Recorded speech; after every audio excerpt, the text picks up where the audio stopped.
आज हम उस चौहान राजा के बारे में पढ़ेंगे जिसके बारे में जब हम नहीं पढ़ते हैं तब भी जानते हैं, जिसे हम पृथ्वीराज चौहान के नाम से जानते हैं, जो शायद भारतीय इतिहास का ध्रुव तारा है, दरीप पैमान नक्षत्र है, जिसके बारे में दूर दराज गांव ढाणी का बैठा हुआ अनपढ़ आदमी भी जानता है। 1000 साल के बाद भी वो पृथ्वीराज चौहान भारत की लोक कहानियों का नायक है। उसके बारे में सुना जाता है, पढ़ा जाता है, खूब सारी बातें उसके बारे में की जाती है। आज हम उस व्यक्ति के बारे में पढ़ेंगे। मुझे लगता है वो अपने ताऊ विग्राज चतुर्थ का सच्चा उत्तराधिकारी था।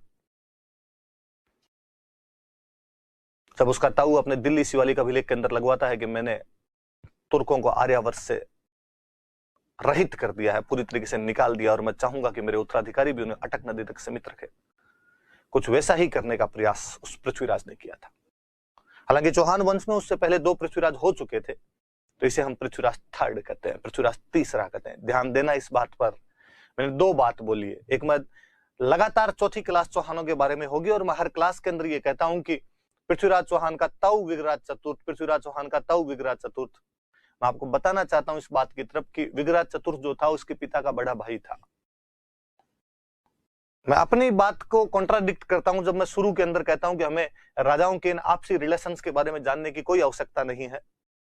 हमें नहीं देखना कि अल्लट और बापा रावल किसके क्या लगते थे और बापा रावल और गोहिल के अंदर आपस में क्या रिलेशन हुआ करता था, ऐसा मैंने ही किसी क्लास के अंदर बताया होगा। पर आज मैं ही कह रहा हूं कि कृपया इनके बीच के रिलेशन का ध्यान रखना। मैं भी कभी ध्यान दिया नहीं, मैं क्लास में भी नहीं पढ़ाता था, लेकिन एक दिन किसी बच्चे ने आकर मुझे ऑफिस के अंदर पूछा कि सर विग्राज चतुर्थ पृथ्वीराज चौहान का दादा लगता था क्या? उस दिन मुझे लगा यार ये भ्रांति इसके पास में कहां से आई। उसने कहीं पढ़ा होगा या कहीं पर उसने बताया भी कि कहीं से उसको कौन से सोर्स से ऐसा कुछ पता चला।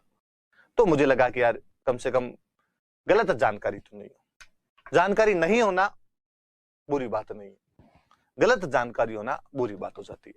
तो याद रहे आपके, ये पृथ्वीराज थर्ड था। इसलिए याद रहे क्योंकि एक बार एग्जाम में क्वेश्चन था कि त्राइन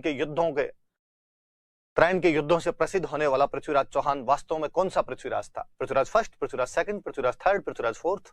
अपने लोग बचपन से पृथ्वीराज पृथ्वीराज पृथ्वीराज याद करते रहे, आज दिन तक ये तो पढ़ा ही नहीं कि था कौन सा।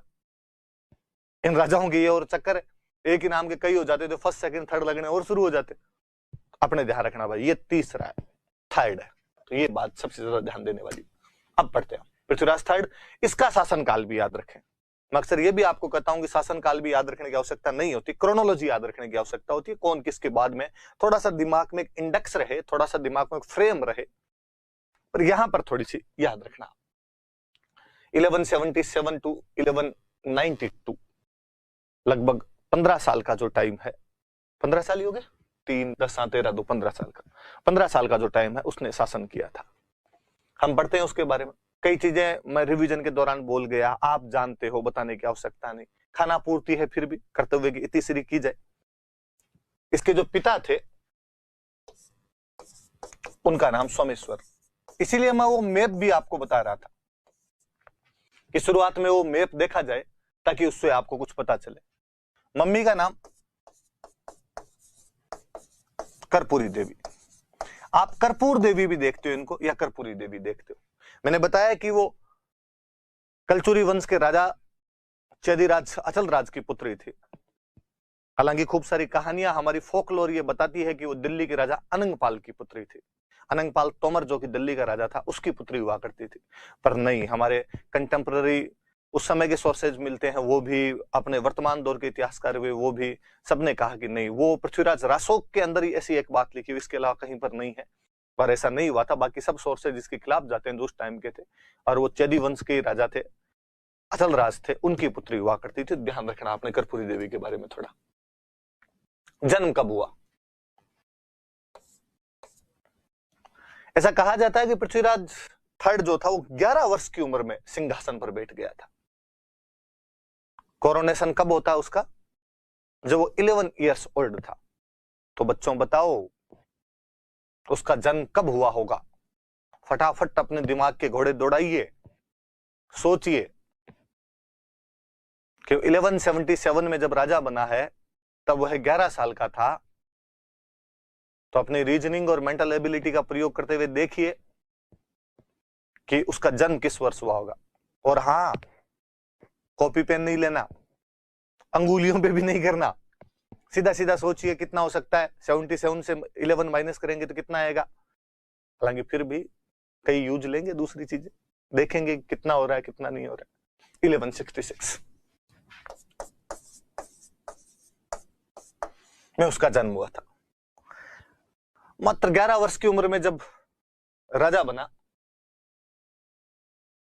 तो कहा गया यार छोटा है अभी, हाथों हाथ कोई संभालने वाला होना चाहिए शासन को। कौन संभाले, सोमेश्वर की तो मृत्यु हो गई, तो इनकी जो माता थी कर्पूरी देवी, वो शासन संभालती। कर्पूर देवी का दो या कर्पूरी देवी का दो, वो शासन संभालती। ये केवल एक फैक्ट नहीं है कि पृथ्वीराज चौहान की माता कर्पूरी देवी ने शासन संभाला, या कभी पहले हमने पढ़ा था कि विक्रमादित्य सांगा के जो बेटे थे उनके समय में उसकी माता कर्मावती ने शासन संभाला। सोचा जाए तो केवल याद करने की 2 लाइनें हैं कि किसकी सरंक्षिका कौन थी, पैटर्न या गार्जियन कौन थी। एग्जाम में क्वेश्चन अगर हम कर लेंगे, पर इस बात से भी सोचा जाना चाहिए कि अक्सर हमारे साहित्य में, हमारी फिल्मों के अंदर जब रानियों को इस तरीके से पोर्ट्रेट किया जाता है कि वो केवल नाजो नखरों उठाने वाली, महलों के अंदर रहने वाली, केवल पुरुषों के लिए भोग विलास की वस्तु होने वाली रानियां हुआ करती थी, तब सोचा जाना चाहिए कि नहीं, वे महिलाएं राजनीतिक रूप से भी उतनी अधिक निपुण, एक्सपर्ट हुआ करती थी। डिप्लोमेसी, पॉलिटिक्स, उन्हें सब कुछ आया करती थी। इसलिए अपने बेटों के वयस्क ना होने पर, मैच्योर ना होने पर, उन्होंने शासन प्रबंध बहुत अच्छी तरीके से संभाला है। मैं हमेशा कहता हूं कि राजस्थान का इतिहास कभी मेन नैरेटिव के अंदर आ नहीं पाया। जो वास्तविक भारत का जो इतिहास पढ़ाया जाता है उस डिस्कोर्स में उसको स्थान ही नहीं दिया गया। इसलिए अक्सर यदि किसी से पूछ लिया जाए कि कुछ ऐसी महिलाओं के नाम बताइए जो शासन प्रबंध में बहुत निपुण हुई थी, तो लोगों के पास में थोड़े अलग से नाम उनके दिमाग में रजिया सुल्तान का नाम आ जाएगा, क्योंकि वो मेन हिस्ट्री के अंदर पढ़ाई जाती।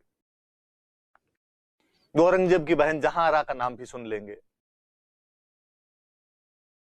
नाम उनके यहां भी सुने होते हैं, पर वो कभी इस तरफ जा नहीं पाते कि यार सरंक्षिका का मतलब है वह महिला शासन संभाल रही थी उस दिनों में।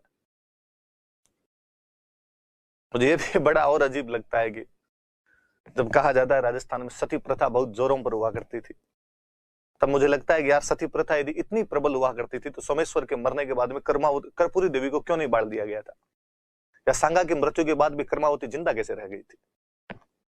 वो उदाहरण भी बहुत कम है। कभी अन्य विषय पर हम जाएंगे तब उनकी भी बात करेंगे। हालांकि एक बात तो मैं और बताऊं तो मुझे और भी इस पर बड़ी यूं अजीब सा लगता है कि जब हिस्ट्री पढ़ते समय हम पढ़ते हैं कि सती प्रथा बंगाल के ब्राह्मणों और राजस्थान के राजपूतों में हुआ करती थी, तब मेरा ध्यान जाता है कि राजस्थान की सबसे बड़ी सती माता का मंदिर झुंझुनू में है, जो अपने पति तनमन दास के साथ में नारायण देवी नामक महिला सती हो गए थे। वो अग्रवाल जाति की महिला थे। जब मैं एक और अलवर की सती माता नारायणी देवी के बारे में पढ़ता हूं और जब पाता हूं कि वो की नई जाति की महिला थे, मैं एक और मध्यकालीन संत रानाबाई जो नागौर के अंदर हरनावा गांव के थे उनके बारे में जानता हूं कि वो भी सती हो गए थे बाद में। एकमात्र महिला संत जो कुंवारी सती हो गई थी, तब मैं जानता हूं कि वो एक जाट जाति की महिला थी। तब लगता है किस व्यक्ति ने हिस्ट्री लिखी है जो सही तरीके से हमारे राजस्थान को पोर्ट्रेट भी नहीं कर पाया। और इसका सबसे बड़ा कारण यह है कि आपकी भाषा को रिकॉग्नाइज नहीं मिला, आपकी भाषा को राजस्थानी को कोई मानता नहीं है। इसलिए अन्य भाषाओं में जो भी सोर्स लिखे हुए थे उन्होंने उसके आधार पर हिस्ट्री लिख दी। पहली बात तो आपकी भाषा को उन लोगों ने रिकॉग्नाइजेशन दिया ही नहीं, और दूसरा आपकी भाषा में जो साहित्य लिखा हुआ था वो यह कहकर नकार दिया गया कि तो राजाओं ने दरबार में बिठाकर लिखवा लिया होगा। कोई चंद बरदाई, सूर्यमल, मिश्रण, मोहनोत, नैन्सी ने जितना भी लिखा, कहा गया कि ये तो राजा अपने दरबारियों से लिखवा लिया करते थे। तब मेरे समझ में नहीं आता कि अबुल फजल और अमीर खुसरो का इतिहास अमेरिका से आयात थोड़ी किया गया, वह भी तो किन्हीं राजाओं ने अपने दरबार में बैठकर लिखवाया ही होगा। पर आप उधर कंसिडर करते हो, इधर वाले को कंसिडर नहीं कर पाते हो। खूब सारी बातें हैं। तो ये वो महान महिलाएं थी कर्पूरी देवी ने, ये तो याद रखे जाने चाहिए। सो कॉल्ड फेमिनिस्ट जब विमेन एम्पावरमेंट की बात लेके आते हैं, तब उनसे पूछा जाना चाहिए कि तुमने कभी कर्पूरी देवी और कर्मावती का नाम भी सुना है? तुम कभी पन्ना दहय और अमृता देवी बिश्नोई के बारे में जानते भी हो कि वो महिलाएं कौन थी? थोड़ी आपको अच्छी सी इंग्लिश आती है और थोड़े आप अच्छे स्कूलों से पढ़े हुए हो, क्योंकि आपको इकोसिस्टम के अंदर इंपॉर्टेंस मिली हुई है, वहां पर आप घुसे हुए हो, इसलिए मुंह से जो विश वमन करना होता है वो कर देते हैं लोग उठकर, बिना पढ़े जाने। ये बातें भी अलग है भाई, देखने वाली बातें। कर्पूरी देवी अपने पुत्र के शुरुआती शासनकाल में 1 साल तक 1177 से 78 तक का जो टाइम है, उसने कहा नहीं, थोड़ा टाइम दिया जाए, इसको सिखाया जाए सब कुछ, और फिर ये अपने हैंड ओवर कर देंगे इसके शासन। कुछ मंत्री थे जिन्होंने वाकई इस दौर के अंदर चौहान राज्य की बहुत अधिक सेवा की, उनके नाम भी याद किए जाने चाहिए। एक दाहिमा राजपूत हुआ करता था, कदम्बवास, जिसे हम केमास के नाम से भी जानते हैं, उसे प्रधानमंत्री बनाया गया था। साहब आप संभालिए।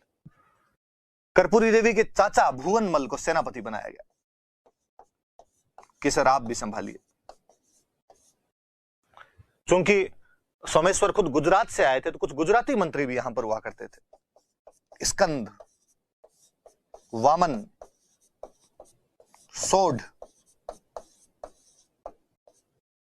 नाम के कुछ गुजराती मंत्री भी थे। याद रहे, कई बार सिंपल सा क्वेश्चन आ जाता है, कदम्बवास और भुवनमल किसके राज्य के प्रमुख मंत्री थे, या किसके प्रारंभिक शासनकाल के अंदर उन्होंने प्रमुख भूमिका निभाई थी? तो पृथ्वीराज थर्ड के शासनकाल के अंदर। तो क्योंकि पृथ्वीराज थर्ड बहुत इंपॉर्टेंट है, उससे खुद से जुड़ी हुई सारी बातें एग्जाम वाले पूछ लेते हैं, तो उनको लगता है थोड़ा इतर, थोड़ा साइड के अंदर जाके उसके इधर उधर जो चीजें बिखरी हुई वहां से क्वेश्चन निकाल लिया जाए।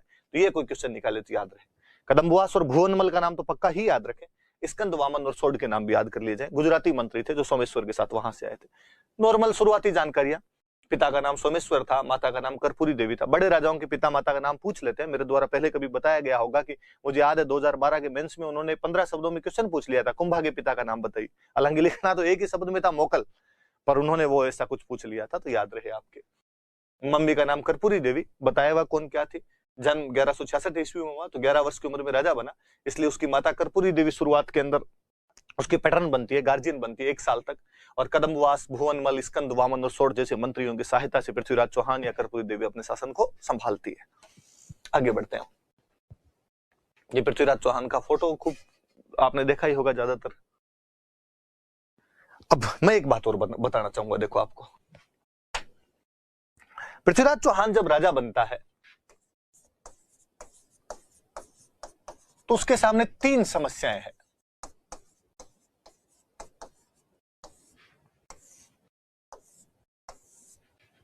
सिंपल देखना, आप ध्यान देना, 3 समस्याएं। घर में उसके कुछ दुश्मन है, उनसे निपटना है। पड़ोसियों में उसके कुछ दुश्मन है, उनसे निपटना है। विदेशियों में उसके कुछ दुश्मन है, उनसे निपटना है। In house, neighbouring states, foreign states, इन तीनों के साथ में उसके पंगे हैं, कहीं ना कहीं रिफ्ट है इनके साथ में। यहां पर उसको कुछ ना कुछ करना है। घर में कौन? तो उसके जो भी कजन है, उसके जो भी चचेरे भाई हैं, अभी हम बात करेंगे कौन वो पंगे ले रहे हैं। कई ट्राइबल ग्रुप से वो पंगे ले रहे हैं। कौन से ट्राइबल ग्रुप अभी हम पढ़ लेंगे। पड़ोसियों में कौन? यूपी एमपी के बॉर्डर पर फैला हुआ बुंदेलखंड का इलाका, जिसके अंदर कभी जजाक, भुक्ती और महोबा नाम के स्थान आया करते थे, जो कभी चंदेलों की रणभूमि हुआ करता था। वो चंदेल,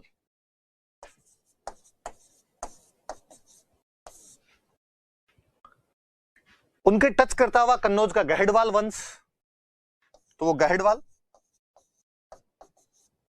और वे गुजरात के चालुक्य जो कई वर्षों से चौहानों के साथ में लोहा लेते आ रहे थे, जिनका संघर्ष कभी चंदन राज के समय में शुरू हो गया था और अरुणोराज के टाइम में, विग्रह चतुर्थ के टाइम में हम उस संघर्ष को और बढ़ावा पाते हैं। इन तमाम लोगों से उसको निपटना था।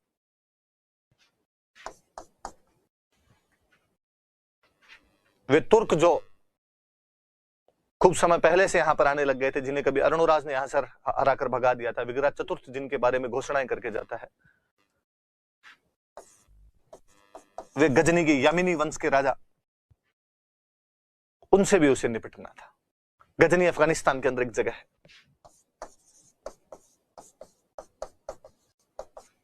तो कहां कहां निपटना उसे? अपने घर में, अपने कजन से, कुछ ट्राइबल ग्रुप से, अपने पड़ोसियों, यूपी एमपी वाले चंदेल, यूपी के गहडवाल और गुजरात के चालुक्य, और अफगानिस्तान में गजनी नाम के स्थान के जो राजा थे उनसे निपटना था।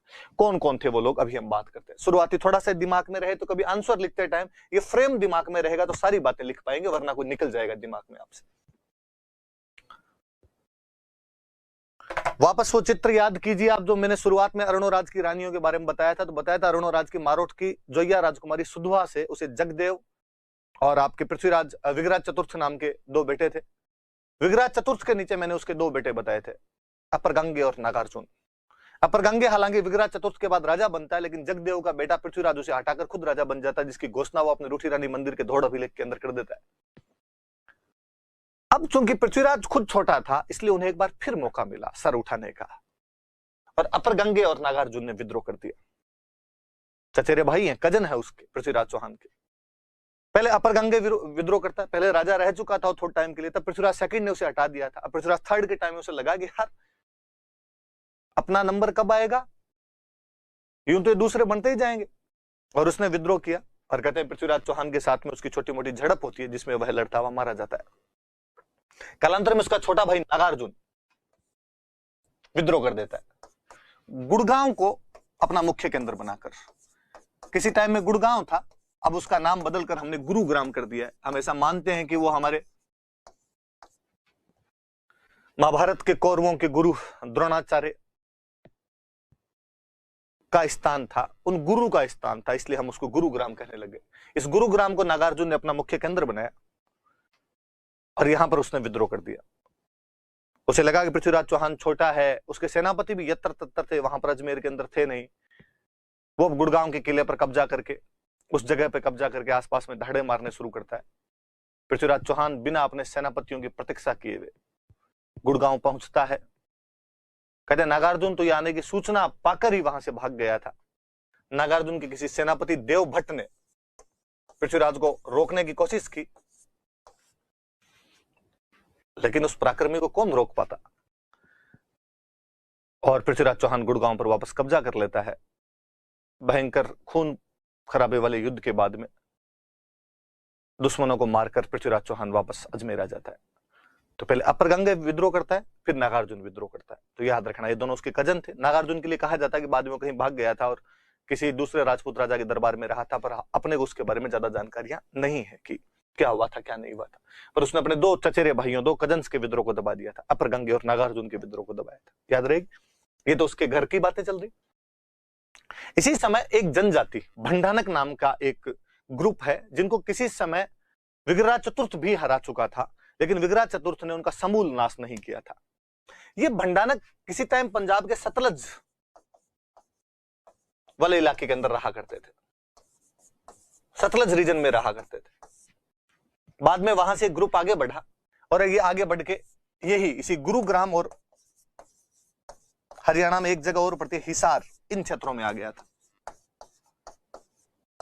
और अब इन लोगों की लूटपाट अलवर, भरतपुर और मथुरा के अंदर होने लग गई थी। अब ये लोग अलवर, भरतपुर और मथुरा में लूटपाट और कर रहे थे। पृथ्वीराज चौहान इस बात को कैसे सहन कर पाता कि उसके राजधानी क्षेत्रों के आसपास में कोई लूटपाट करता हुआ मिले। 1182 में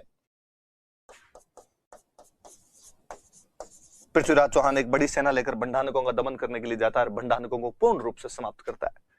कंटेम्पररी राइटर जिनपति सूरी इसका वर्णन करते हैं।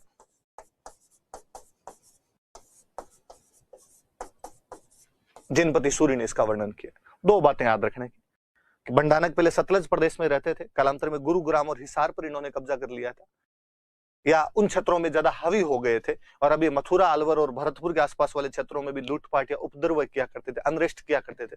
पृथ्वीराज चौहान इनको सप्रेस करता है।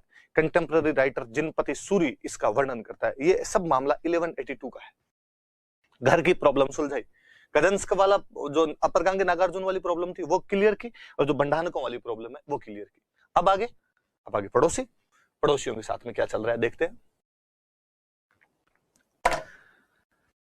यूपी और एमपी वाला जो मिला जुला इलाका है, जिसे हम बुंदेलखंड कहते हैं, झांसी एग्जैक्टली याद रखे तो आपके झांसी के आसपास वाला जो इलाका है, इसीलिए हम झांसी की रानी के बारे में जब सुनते हैं तो हम कहते हैं कि बूंदेले हर बोलों के मुंह हमने सुनी कहानी थी, खूब लड़ी मर्दानी वो तो झांसी वाली रानी थी। तो बुंदेलखंड इलाके के अंदर पड़ती है, इसलिए बुंदेलों के मुंह से हमने वो कहानियां सुनी थी। उस इलाके में चंदेलों का राज हुआ करता था, महोबा क्षेत्र पड़ता था, उनका मुख्य इलाका था। चंदेल राजा थे और चंदेलों के राजा हुआ करते थे परमार्दी देव। परमार्दी देव चंदेल राज थे, चंदेलों के राजा थे और महोबा पर उनका अधिकार था। महोबा, जजाक भुक्ति, बुंदेलखंड, इस इलाके पर उनका कब्जा हुआ करता था। चंदेलों के परमार्दी देव ने एक बार कोई पृथ्वीराज चौहान के घायल सैनिकों को मरवा दिया था। ऐसी कोई बात है कि उसके सैनिक कहीं से मिलिट्री कैंपेन के बाद में लौट रहे थे, कुछ सैनिक घायल थे, वो पीछे रह गए थोड़े, बाकी वाले उनको लेके जा रहे थे। चंदेल राज परमार्दी देव को जब पता चला तो उसने उनको मरवा दिया।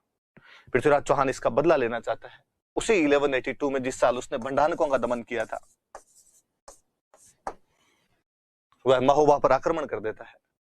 एक प्रचंड भयंकर युद्ध के बाद, प्रचंड या भयंकर के लिए हिंदी में एक बहुत अच्छा शब्द होता है तुमुल, तो तुमुल यहाँ जगह का नाम नहीं है, तुमुल भयंकर युद्ध के बाद, तुमुल युद्ध के बाद, उस प्रचंड युद्ध के बाद में पृथ्वीराज चौहान परमार्दी देव चंदेल को हरा देता है। कि कहानियां उस समय के कंटेम्पररी राइटर या उसके बाद के राइटर्स ऐसे बताते हैं कि परमार्दी देव चंदेल ने अंतिम समय में तो जब वो हार रहा था, अपने मुंह के अंदर तिनका लिया, घास का तिनका लिया और माफी मांगी कि मैं तेरी काली गांव। पहले से कहते थे कि यूं किसी को माफी मंगवाना होता तो कहते मुंह में तिनका लेके माफी मांग ले तो हम तेरे को छोड़ देंगे। माफी मांगी, काली गाय हूं, आजाद छोड़, आइंदा से नहीं करूं। तब पृथ्वीराज चौहान उसको छोड़कर आया था। इस युद्ध में याद रखने वाली बात यह नहीं है कि परमार्दी देव चंदेल हार गया था, पृथ्वीराज चौहान ने हमला किया था। वास्तव में हम इस युद्ध को दो बहादुर सेनापतियों के लिए याद करते हैं, जो कि परमार्दी देव चंदेल के सेनापति थे। दो बनाफर राजपूत थे वहां के, आल्हा और उदल। बनाफर सामंत थे, ये आल्हा और उदल के लिए जाना जाता है युद्ध। कई इतिहासकार कहते हैं कि आल्हा और उदल दोनों उस युद्ध में लड़ते हुए मारे गए थे। कई कहते हैं कि नहीं, उदल उस युद्ध में लड़ता हुआ मारा गया था और आल्हा हालांकि घायल होने के बाद बच गया था, पर हार के समाचार सुनने के बाद उस व्यक्ति को बड़ा दुख हुआ और आल्हा बाद में संन्यास धारण कर लेता, कहीं और चला जाता है। आल्हा की गिनती उन चिरंजीवियों में की जाती है जिनके लिए सनातन धर्म कहता है कि कुछ लोग ऐसे हुए हैं जिनकी आज दिन तक मृत्यु नहीं हुई, जो आज भी विचरण करते रहते हैं। हमेशा मानते हैं कि हनुमान जी की मृत्यु हुई नहीं थी, हनुमान जी चिरंजीव है, हनुमान जी इधर उधर विचरण करते हुए आज भी घूमते रहते हैं। हमेशा मानते हैं कि अश्वत्थामा अभी भी हिमालय के पहाड़ों के अंदर विचरण करता है। हम ये भी मानते हैं कि गोपीचंद भर्तृहरि आज भी जोगी का रूप धारण किए हुए, सन्यासी का रूप धारण किए हुए गांवों के अंदर घूमते रहते हैं। हम वैसा ही मानते हैं कि आल्हा भी उन सप्त चिरंजीवियों के अंदर गिने जाते हैं और अभी भी घूम रहे हैं। पर अपने याद रखना कि उसमें जो सेनापति थे वो आल्हा और उदल थे और लड़ते हुए मारे गए थे उस युद्ध के अंदर। वास्तव में युद्ध आल्हा और उदल की वीरता के लिए जाना जाता है, आल्हा और उदल की जो पराक्रम बहादुरी थी उसके लिए याद किया जाता है। आप और इस बात को नोटिस कीजिए, हमने अक्सर उन योद्धाओं को याद नहीं किया है जो युद्ध के मैदान में जीते हो। हमने अक्सर उन योद्धाओं को याद किया है जो भले ही हार गए हो, लेकिन एक बड़ी जंग देखते हुए भी, एक बड़ी आर्मी देखते हुए भी जिन्होंने कदम पीछे नहीं हटाए, लड़े थे। हमारे लिए संघर्ष करने वाले लोग ज्यादा महान रहे हैं। इसलिए आप गौरा और बादल को याद करते हो जो कि युद्ध हार गए थे, आप जेता और कुंपा को याद करते हो, वे भी युद्ध हार गए थे। आप आल्हा और उदल के गीत आज भी शताब्दियों बाद गाते हो जबकि वो दोनों युद्ध हार गए थे। मुझे नहीं लगता कि जो आल्हा और उदल के बारे में यूं पढ़ते हैं उनको पता भी होगा कि वो पृथ्वीराज चौहान के खिलाफ लड़े थे, या वो गीत भी गाते होंगे तो उन्हें पृथ्वीराज चौहान के बारे में ज्यादा रस होता होगा और आल्हा और उदल को कम महत्व देते होंगे। नहीं, वहां पर हमारे लिए आल्हा और उदल ज्यादा महत्वपूर्ण हो जाते हैं। यहां के लोग ही कुछ ऐसे थे, सिद्धांतों पर मर मिटने वाले लोग हुआ करते थे कि नहीं, ये नहीं देखना कि क्या है आगे क्या नहीं है, लड़ लिया करते थे, लड़ना जानते थे, मरना जानते थे। इसीलिए एक बाद में किसी राइटर ने कहा कि राजस्थान के लोग लड़ना जानते थे, मरना जानते थे, जीतना नहीं जानते थे। उन्होंने ध्यान ही नहीं दिया। उनको लगता था कि स्वधर्म का पालन करना चाहिए, जैसे गीता के अंदर लिखा गया, स्वधर्म ये कहता है कि योद्धा को युद्ध करना चाहिए, फल की चिंता नहीं की जाए, निष्काम कर्म नाम की भी कोई चीज होती है। तो आल्हा और उदल याद रहे भाई आपके कि क्या थे क्या नहीं थे। पृथ्वीराज चौहान यहां पर कब्जा करता है, महोबा पर कब्जा कर लेता है और अपने एक सेनापति पंजुन राय को यहां का केयर टेकर बना देता है। आप हिंदी में कहो तो ये लिख लो, इसको प्रशासक बना दिया गया, एडमिनिस्ट्रेटर बना दिया गया, केयर टेकर बना दिया गया। पंजुन राय को केयर टेकर बना दिया गया था। तो 1182 में उसने महोबा पर हमला किया। महोबा के चंदेल राज परमार्दी देव को एक तुमुल युद्ध के बाद हरा दिया गया। आला और उदल परमार्दी देव चंदेल के जो बहादुर सेनापति थे, जो युद्ध में लड़ते हुए मारे गए, और पृथ्वीराज चौहान ने अपने पंजुन राय नामक व्यक्ति को वहां का केयर टेकर बनाकर अपॉइंट कर दिया था। हम थोड़ा सा और आगे चलते हैं तो कहा जाता है कि चालुक्यों के साथ में चूंकि पहले ही नहीं बन रही थी, चौहानों की और चालुक्यों के बीच का संघर्ष पुराना था। इस समय जो गुजरात का चालुक्य राज था, गुजरात के जो चालुक्य राजा थे वो थे भीम सेकंड। कहा जाता है उस समय आबू पर परमारों का राज था, और आबू की एक परमार राजकुमारी थी जिसका नाम था इच्छिनी देवी। इच्छिनी देवी नाम करके एक परमार राजकुमारी हुआ करती थी। गुजरात के चालुक्य राजा भीम सेकंड उस सुंदर राजकुमारी इच्छिनी देवी से विवाह करना चाहते थे। ऐसी इच्छा रखते थे कि मेरी शादी इच्छिनी देवी से हो जाए। ऐसी ही कुछ डिजायर पृथ्वीराज चौहान रखता था। नया नया राजा बना हुआ, बहुत कम एज का व्यक्ति, बुद्धिमान, बलशाली, उत्तर भारत का सबसे बड़ा सम्राट, क्यों नहीं आकर्षित होगा? और कहते पृथ्वीराज चौहान इच्छिनी देवी से जाकर विवाह कर लेता है। इस बात पर भीम सेकंड नाराज हो जाता है, वह हमला कर देता है। नागौर के आसपास में 1184 के अंदर युद्ध होता है। लंबा चलता है, 2-3 साल का वॉर है। शुरुआती संघर्ष में कभी सेना आई, कभी इधर वाले हारे, कभी उधर वाले हारे। फाइनली पृथ्वीराज चौहान शक्तिशाली पड़ा उसके अंदर, और गुजरात वालों को संधि करनी पड़ी थी। भीम सेकंड ने अपने किसी एक मंत्री जगदेव प्रतिहार को भेजकर संधि करवा ली थी। जगदेव प्रतिहार संधि करवाता है।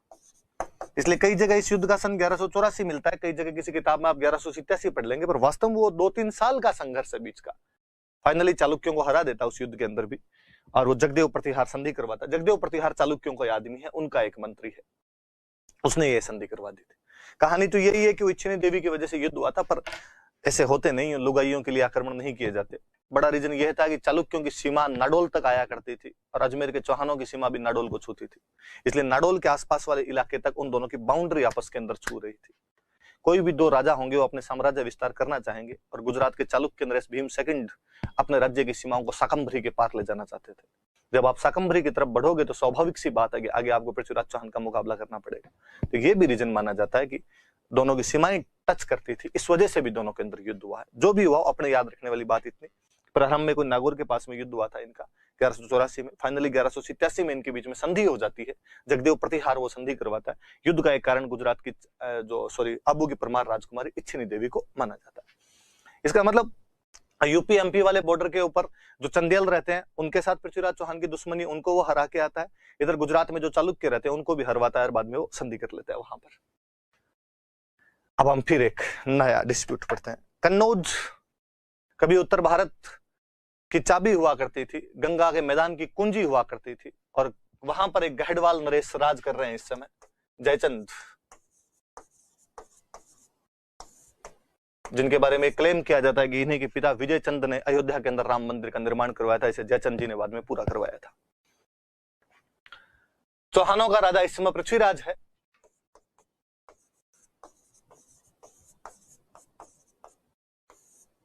इनके बीच में डिस्प्यूट है, विवाद है। हम पढ़ें कि क्या कारण रहे होंगे इस डिस्प्यूट के, क्या कॉजेज है, रीजंस है, चौहानों और गहडवालों के बीच के अंदर ये दुश्मनी क्यों है। एक तो ये कहा जाता है कि जब पृथ्वीराज चौहान ने चंदेलों पर आक्रमण किया था, परमार्दी देव चंदेल पर जब उसने महोबा पर आक्रमण किया था, उस समय जयचंद ने चंदेलों की सहायता की थी। आला और उदल पहले परमार्दी देव चंदेल से किसी समय नाराज होकर जयचंद के दरबार में ही चले गए थे। पृथ्वीराज चौहान वाले हमले के समय परमार्दी देव चंदेल अपने सेनापतियों को बुलाता है, तो वे जयचंद के दरबार से आए थे, और जयचंद ने भी उस समय सहायता की थी। तो एक तरीके से चौहानों के खिलाफ चंदेलों और गहडवालों का गठबंधन था।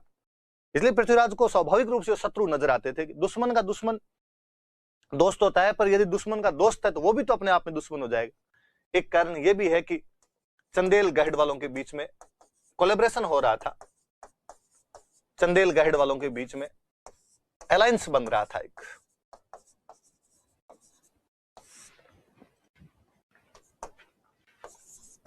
फिर दोनों प्रतापी सम्राट थे, दोनों अपने साम्राज्य का विस्तार करना चाहते थे। स्वाभाविक सी बात है, पृथ्वीराज चौहान भी चाहता था कि वो कन्नौज पर अधिकार कर ले, इधर आपके जयचंद भी चाहता था कि वो एक बड़ी भूमि पर अधिकार करे, तो वो पृथ्वीराज चौहान के राज्य पर अधिकार कर ले। तो वो जो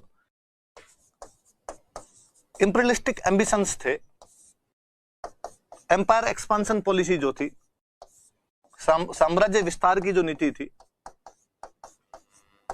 वो भी कहीं ना कहीं दोनों को टच कर रही है। और राजाओं के बीच युद्ध का एक बड़ा कारण ये साम्राज्य विस्तार हुआ करता था, एम्पायर एक्सपांशन की पॉलिसी हुआ करती थी। हालांकि ये कहानी जो कि पृथ्वीराज रासो में चंद बरदाई सुनाते हैं, वो सुनाते हैं कि दिल्ली के राजा हुआ करते थे अनंगपाल तोमर, और अनंगपाल तोमर की एक बेटी की शादी तो सोमेश्वर के साथ में की हुई थी, जिसे पृथ्वीराज पैदा हुआ था, और उनकी किसी एक दूसरी बेटी की शादी कन्नौज नरेश विजयचंद के साथ में की हुई थी, जिनका बेटा हुआ था जयचंद बाद में। और वो ऐसा बताते हैं कि जयचंद और पृथ्वीराज दोनों इस मामले में मौसेरे भाई लगा करते थे। और अनंगपाल तोमर के कोई संतान नहीं थी, निसंतान थे, वो बेटा नहीं था उनका, इसलिए उनको किसी ना किसी को तो अपना राज्य देना था। इसलिए स्वाभाविक सी बात थी कि अपने बेटी के बेटों अर्थात दोहितों को राज्य प्रदान करेंगे, और उन्हें इस मामले में जयचंद के मुकाबले पृथ्वीराज ज्यादा योग्य बहादुर लगा। हो सकता है पृथ्वीराज चौहान ने जाके पैर वेर थोड़े ढंग से दबाए हो नाना जी के, इसलिए उन्होंने दिल्ली पृथ्वीराज चौहान को दे दी थी। इसलिए जयचंद उनसे नाराज था कि दिल्ली उसे मिलनी चाहिए थी, जबकि दिल्ली पृथ्वीराज को मिल गई। हालांकि ये बाकी सब इतिहासकार कहते हैं कि नहीं, यहाँ पे चंद बरदाई थोड़ा सा गड़बड़ा जाते हैं, और वास्तव में अनंगपाल तोमर की बेटी नहीं थी कर्पूरी देवी, क्योंकि बाकी सब सोर्सेज कहते हैं कि कर्पूरी देवी चेदीराज अचल राज की पुत्री थी, जो कि कलचुरी वंश के राजा थे, उनकी पुत्री हुआ करती थी कर्पूरी देवी। हाँ, एक संभावना यह हो सकती है कि चेदी वंश के कलचुरी वंश के राजा अचल राज और दिल्ली के अनंगपाल तोमर के बीच में कोई रिश्तेदारी रही हो, कि जैसे मम्मी के ननिहाल वाले भी तो अपने ननिहाल वाले लग जाते हैं, उनको भी तो अपने नाना जी टाइप बोलते हैं। तो अनंगपाल तोमर वैसे कर्पूरी देवी का कोई रिश्तेदार हो सकता है, अचल राज का कोई रिश्तेदार हो सकता है, और उसने कोई पृथ्वीराज चौहान को राज्य दे दिया। पर इसमें फिर एक समस्या उत्पन्न होती है। वो समस्या ये है कि हम तो कहते हैं कि दिल्ली वाला जो प्रदेश था विग्रहराज चतुर्थ ने बहुत पहले जीत लिया था, और दिल्ली उस समय अजमेर का एक ठिकाना बनकर रह गई थी। तोमर जो थे वो चौहानों की सब्जुगेशन के अंदर आते थे, इनकी सुपरमेसी को एक्सेप्ट किया करते थे, तो वो तो था, इनका ही इलाका हुआ करता था। हाँ, ये जरूर है कि अनंगपाल तोमर के पुत्र नहीं रहा होगा, इसलिए बाद में पृथ्वीराज चौहान दिल्ली पर खुद का ही कब्जा कर लेता होगा, तोमरों का शासन ही वहां से खत्म कर देता होगा। पर कुल मिला के कहानी को किधर से किधर भी मोड़ा जाए, कैसे भी उसको मान लिया जाए, पर टसल दिल्ली को लेकर तो है। दिल्ली पर अधिकार का सवाल है कि दिल्ली पर कौन कब्जा कर लेगा, ये पृथ्वीराज भी चाहता है, ये जयचंद भी चाहता है, या पृथ्वीराज ने कब्जा कर लिया तो जयचंद भी यह चाहता है। एक रीजन दिल्ली भी थी, दिल्ली पर अधिकार को लेकर।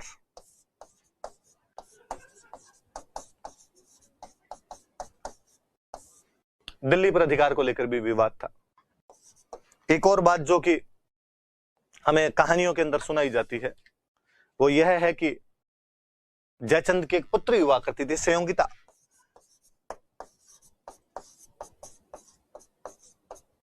जयचंद की संयोगिता नाम की एक पुत्री थी, और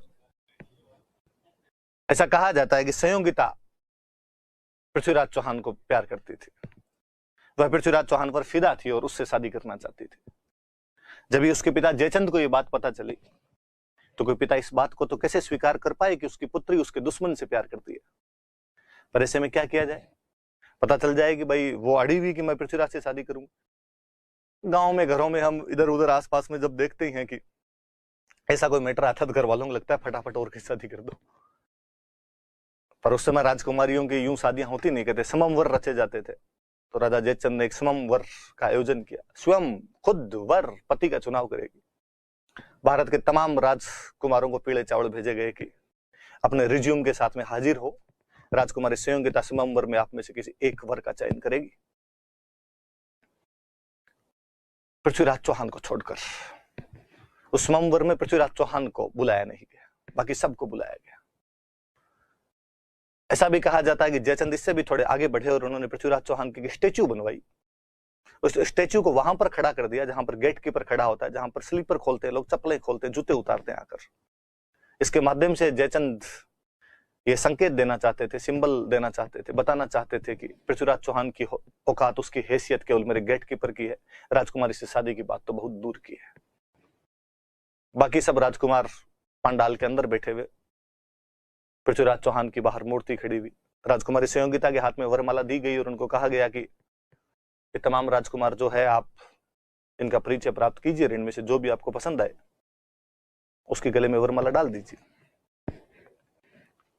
राजकुमारी संयोगिता एक एक से पूछती है कि पिछले टेस्ट में कितने नंबर आए थे, मेवाड़ मारवाड़ दोनों कंप्लीट है क्या, करंट भी पढ़ते हो या नहीं पढ़ते हो, साथ में पॉलिटी वाले टेस्ट की तैयारी कर रखी है या नहीं कर रखी है, शाम को लाइव क्लास में आते हो कि नहीं आते हो।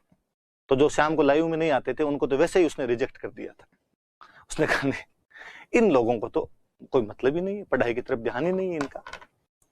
फिर जो लाइव में भी आता था, जिसके टेस्ट में नंबर भी अच्छे आते थे, जो नोट्स भी खुद बनाता था, पीडीएफ का इंतजार नहीं करता था, हाँ जो पीडीएफ करते रहते थे उनको भी उसने रिजेक्ट कर दिया था। उसने कहा नहीं, इनमें से तो किसी आदमी को नहीं लूंगी। स्वावलंबन नाम की भी कोई चीज होती है और उसको कहते हैं पंडाल में कोई पसंद नहीं है। उसने कहा सब निक में, सब में कमी है, कोई लाइव में नहीं आता होगा, कोई पीडीएफ मांगता होगा। और कहते हैं कि संयोगिता बाहर निकली और उसने पृथ्वीराज चौहान की जो स्टेचू लगी हुई थी उसके गले में माला डाल दी। आगे की कहानी कुछ यूं है कि इसी दौरान पृथ्वीराज चौहान अपनी आर्मी लिए हुए बाहर छुपा हुआ था, बाहर खड़ा था। संयोगिता पहले ही उसके पास मैसेज भेज चुकी होगी और पृथ्वीराज चौहान वहां से संयोगिता को लेकर अपने घोड़े पर फरार हो जाता है। जयचंद की सेना को जब पता चलता है, उसका पीछा करने की कोशिश करते हैं, तो पृथ्वीराज चौहान की सेना के खूब सारे लोग जगह जगह पर उनका मुकाबला करते हैं और अपने राजा को इतना समय देते हैं कि वो दिल्ली पहुंच जाए। तो पृथ्वीराज चौहान जयचंद की पुत्री को बलपूर्वक वहां स्वयंवर से लेकर आ जाता है और शादी कर लेता है उससे। तो संयोगिता जो कि जयचंद की बेटी थी, उसे भी इनके बीच का एक कारण माना जाता है। हालांकि फिर अपने ओझा जी हुए या बाकी जो भी इतिहासकार हुए तो उन्होंने कहा यार ये प्रेम कहानियां हैं, क्योंकि ऐसी कहानियां लोगों को अच्छी लगती है, इसलिए किसी ने ये कहानी ऐसी कोई गढ़ी और धीरे धीरे बातों के माध्यम से आगे बढ़ती चली गई। बाकी चीजें जल्दी से लोगों के समझ में नहीं आती, ये थोड़ी इंटरेस्टिंग है, समझ में आ जाती है, लोगों को कहीं जुड़ाव महसूस होता है खुद का, तो ये प्रेम कहानी पॉपुलर हो गई। बाकी इसमें हिस्टोरिकल फैक्ट नाम की कोई चीज नहीं है। पर कालांतर में अपने दशरथ शर्मा, जिनकी book the early Chauhan dynasties है, गोपीनाथ शर्मा, एक वो जिन्होंने बापा रावल की तुलना चार्ल्स मार्टेल के साथ में की थी, चिंतामणि विनायक वैद्य, इन सब ने इस प्रेम कहानी को स्वीकार किया है। ये जो संयोगिता वाली लव स्टोरी है इसको स्वीकार किया है। कोई ये पूछ लेगा कि संयोगिता की प्रेम कहानी को एज ए हिस्टोरिकल फैक्ट कौन कंसिडर करता है? डॉक्टर दशरथ शर्मा करते हैं, गोपीनाथ शर्मा करते हैं, सीबी वैद्य करते हैं। कौन नहीं करता है? तो इनके अलावा नहीं करते। बाकी वाले जो होते उनके नाम अपने को क्यों याद करने? तो चौहानों और गहड वालों के बीच में डिस्प्यूट के क्या क्या कारण थे?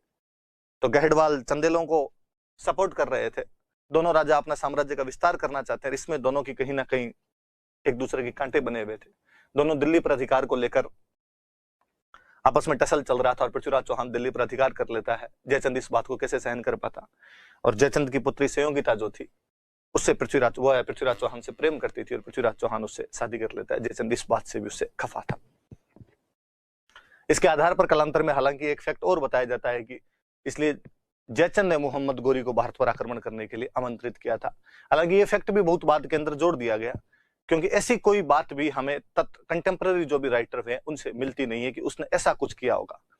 और यदि वह मोहम्मद गोरी को आमंत्रित करता तो कालांतर में 2 साल बाद में ही पृथ्वीराज चौहान को मारने के बाद में मोहम्मद गोरी जयचंद पर आक्रमण नहीं कर देता। और उसने जयचंद पर आक्रमण किया था। जयचंद बहुत बहादुरी से उस युद्ध के अंदर लड़ा था। वो तो यदि उसके आंख में तीर ना लगे तो वो युद्ध जीतने के कगार पर लगभग पहुंच गया था। तो वो भी बातें धीरे धीरे जुड़ जाती है। बातें कहीं ना कहीं कुछ ना कुछ आपको विलेन बनाने होते हैं तो उसको बना दिया गया बाद में। अपने इतना याद रखना, अपने काम की बात इतनी है आपकी। कोई कभी 20 शब्दों में 50 शब्दों में पूछेगी चौहानों और गढ़ वालों के बीच डिस्प्यूट के क्या कारण थे, तो आप बता देना। समझ में आई बात आपके? 3 चीजें पढ़ी हमने कि घर में नागार्जुन अपर गंगे और भंडानक, पड़ोसी चंदेल, चालुक्य और गहडवाल। अब कौन बचे? विदेशी। विदेशियों की बात करते हैं। मोहम्मद गोरी नाम का व्यक्ति वहां गजनी के अंदर शासन संभालता है।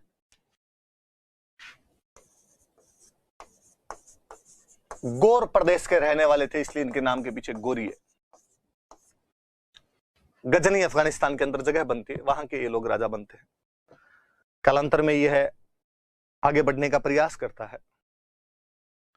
कहते हैं शुरुआत में इसने गुजरात पर अटैक किया था, सिंध वाले रास्ते से होते हुए गुजरात की तरफ गया था। 1178 के अंदर ये गुजरात पर आक्रमण कर देता है। भीम सेकंड, जैसे हम मूलराज सेकंड के नाम से भी जानते हैं, वह उस समय गुजरात का राजा हुआ करता था। हम आगे और पढ़ेंगे, जब चालुक्य में पढ़ाऊंगा तब इनके बारे में थोड़ी और बातें बताऊंगा आपको। वह छोटा था, इसलिए उसकी मम्मी नायिका देवी उस समय शासन संभालती है। और 1178 में मोहम्मद गोरी के उस हमले को नायिका देवी न केवल रोकती है, बल्कि अबू की तलहटी के उस युद्ध के अंदर वो तुर्क सेना को भागने पर मजबूर कर देती है। मुझे इतिहासकारों पर बड़ी दया सी आती है कि इतने के महान युद्ध को, जिसके अंदर महिला नेतृत्व करके मोहम्मद गोरी जैसे दुर्दांत आक्रमणकारी को वापस भगा देती है, मेन डिस्कोर्स के अंदर स्थान क्यों नहीं दे पाया? हम क्यों उस नायिका देवी को एज ए नायिका क्यों नहीं जानते हैं? जिस मोहम्मद गोरी के पर्चे बाद में हमारे इतिहास के अंदर बड़े बड़े तरीके से पढ़े जाते हैं, विरदावलियां गाई जाती है, जिसके सेनापतित्व के कस्में ली जाती है, उसे एक महिला सेनापति ने अबू की तलहटी से आगे नहीं बढ़ने दिया था। मोहम्मद गोरी को लगा यार इस साइड से नहीं किया जा सकता, इसलिए उसने अपने आसपास वाले इलाके जीतने शुरू किए। अफगानिस्तान से नीचे ढलेंगे तो पाकिस्तान वाला पंजाब बनाना शुरू होगा, उसने पाकिस्तान वाले पंजाब पे आक्रमण करना शुरू किया। लाहौर तक, मुल्तान, उच्च, इन जगहों पर उसने कब्जे करने शुरू किए। 1186 के आसपास तक जाते जाते वह चौहान साम्राज्य की सीमा को टच करने लग गया था।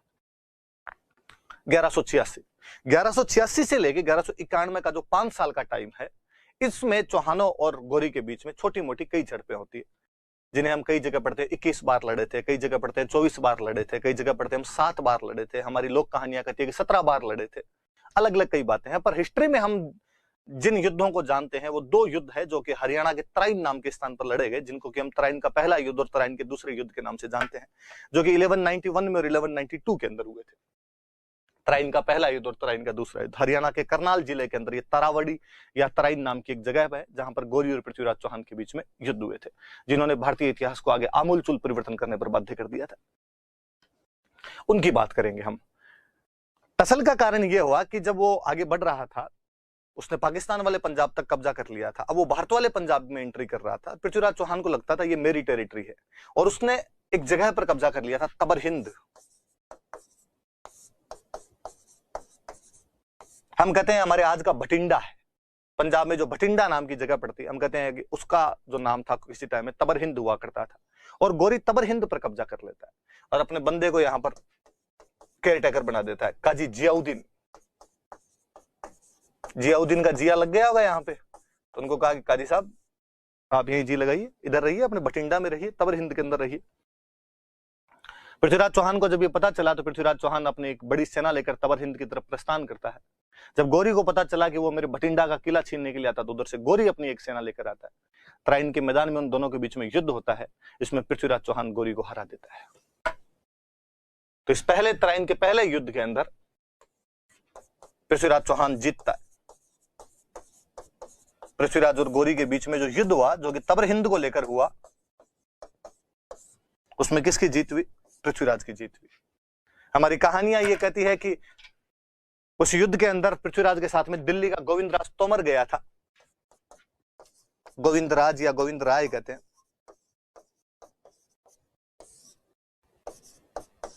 तोमरों की थी दिल्ली, तो यहां का कोई गोविंदराज तोमर था, वो पृथ्वीराज चौहान के साथ में गया था और उसने एक गोरी के ऊपर वार किया, अटैक किया उसने गोरी पर, और वो गोरी को घायल कर देता है। गोरी अपने घोड़े से गिरने वाला ही था, तभी एक खिलजी सैनिक बहुत बहादुरी के साथ में गोरी को वहां से बचाता है और युद्ध भूमि से बाहर निकाल के ले जाता है। एक कहानी तो यह है कि गोरी भाग जाता है इस युद्ध में, उसकी सेना भाग जाती है, खिलजी सैनिक उसे जैसे तैसे बचा लेता है।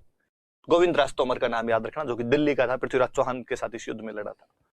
अपने राजस्थान की कहानियां ये बताती है कि पृथ्वीराज चौहान गोरी को न केवल घायल कर देता है, बल्कि उसे पकड़ लिया जाता है। पृथ्वीराज चौहान की जो सेना थी उसे गिरफ्तार कर लेती है। गिरफ्तार करने के बाद उसे पृथ्वीराज चौहान के दरबार में लेकर आते हैं। और पृथ्वीराज चौहान पूछता है गौरी से कि मार दिया जाए या छोड़ दिया जाए। गौरी कहता है कि ये राजन वही सलूक किया जाए जो कि एक राजा दूसरे राजा के साथ में करता है। और पृथ्वीराज कहता है कि सनातन संस्कृति ये कहती है कि दुश्मन यदि माफी मांग ले तो उसे छोड़ दिया जाना चाहिए। गौरी सामने बेड़ियों में जकड़ा हुआ गिड़गिड़ा रहा था, प्राणों की भीख मांग रहा था। पृथ्वीराज चौहान ने कहा कि इसे छोड़ दिया जाना चाहिए। बाकी मंत्रियों ने ऐतराज जताया। बाकी मंत्रियों ने कहा कि चौहान राज, आपकी बात एकदम सत्य है और भारतीय संस्कृति, सनातन धर्म ये कहता है कि यदि दुश्मन माफी मांगे तो उसे छोड़ देना चाहिए, परंतु ये बातें भी सनातन धर्म के दुश्मनों पर ही लागू होती है। जो इस संस्कृति को मानने समझने वाले दुश्मनों, उन पर लागू होती है कि यदि उन पर ऐसा किया जाता है या एहसान दिखाया जाता है तो उसको याद रखते हैं, ये विधर्मी है, विदेशीय है, इस पर ये चीजें लागू नहीं होती है। जिस निश्चलता की आप बात करते हैं वो इनके देश में नहीं है। धोखा, फरेब, चाल, छल, ये सब है इनकी संस्कृति। आप एक बार छोड़ेंगे, अगली बार पुनः आक्रमण करने के लिए आएगा। पृथ्वीराज ने कहा कि इस डर से कि पुनः आक्रमण कर देगा, हम अपनी सनातन संस्कृति के उन मूल्यों को भूल तो नहीं सकते हैं। और मंत्रियों, इस बात को चिंता करने की कतई आवश्यकता नहीं है कि यदि ये दोबारा आक्रमण करेगा तो हमारी तलवारों के जंग नहीं लगा है, वापस लड़ देंगे। क्या तुम्हें लड़ने में डर लगता है? मंत्रियों ने कहा नहीं सर, ये कोई बात ही नहीं। यदि आपका निर्णय यह है तो हम इस निर्णय में आपके साथ हैं। कहानियां कहती है कि गौरी को छोड़ दिया गया और गौरी उसके बाद वापस गजनी चला जाता है अपने। लेकिन गौरी इस अपमान को भूल नहीं पाया था, वह पुनः तैयारी करता है। किसी एक लेखक ने लिखा है कि गौरी कहता है कि मैंने पूरे 1 साल तक अपने घर नहीं गया, अपने बीवी बच्चों को नहीं देखा। जितनी कठोर जिंदगी वो जी सकता था उतनी जीता है। कबीले के दुर्दांत जो भी आक्रमणकारी थे उनको इकट्ठा करता है, एक बड़ी भारी फौज बनाता है, पुनः भटिंडा की तरफ बढ़ता है। और इस बार आगे आने से पहले उसने अपने एक दूत को और भेजा। सेना के साथ साथ उसका एक दूत आ रहा था और वो पृथ्वीराज चौहान के दरबार में दूत आया और उसने कहा कि गौरी ने समाचार भिजवाया कि या तो इस्लाम कबूल कर लिया जाए वरना तुम्हारे राज्य को नष्ट भ्रष्ट कर दिया जाएगा। पृथ्वीराज चौहान ने उसे कहा कि चूंकि तुम दूत हो और भारतीय संस्कृति यह भी कहती है कि दूत का अपमान नहीं किया जाना चाहिए, इसलिए तुम अभी तक जिंदा खड़े हो। अपने स्वामी गौर के राजा उस मोहम्मद को जाकर कहो कि अगर जिंदा रहना है तो जहां है वहीं से पुनः लौट जाए, वरना इस बार हम उसे जिंदा नहीं छोड़ेंगे। पिछली बार एक बार माफ कर दिया गया है। पृथ्वीराज अपनी सेना लेकर सामना करने के लिए बढ़ता है। वापस एक बार फिर उसी तराइन के मैदान में 1 साल बाद दोनों का आमना सामना होता है। कैंप थोड़े दूर दूर तक लगे हुए पड़े रहते थे। एक तरफ पृथ्वीराज के कैंप लगे हुए, एक तरफ गौरी के कैंप लगे हुए। पृथ्वीराज ने वहां पर जैसे कैंप डाले और गौरी ने पुनः अपना एक दूत भेजा और गौरी ने कहा कि भाई साहब गलती हो गई, मैं गलती से इधर आ गया वापस। आपने कहा था वापस चला जा, पर मैं नहीं गया पूरा, मैं बीच में से वापस आ गया। क्योंकि गजनी में मैं राजा नहीं हूं, मेरे भैया गियासुद्दीन है वो राजा बने हुए हैं। और मैं आपको बता भी नहीं सकता, भैया बहुत क्रूर आदमी है। यदि मैं वापस हार के उनके पास में जाता तो भैया को बहुत गुस्सा आता और भैया तो हाथों हाथ जमीन में गाड़ देते। इसलिए मैं क्या मुंह दिखाऊं उनको, इसलिए मैं तो वापस हमला करने के लिए आ गया। लेकिन अब देखा गया आप तो खुद ही सेना बहुत बड़ी है, इस बार भी पिछली बार की तरह ही होगा मेरे साथ में। इसलिए मैं आपको कहता हूं कि मैं कोई गड़बड़ नहीं करूंगा। थोड़े दिन बाद को ठंडी मीठी हो जाने दो, इधर बैठे रहने दो मेरे को, फिर मैं वापस चला जाऊंगा अपने, और अपने बीच कोई लड़ाई नहीं होगी। तब तक मेरे भैया थोड़े शांत हो जाएंगे।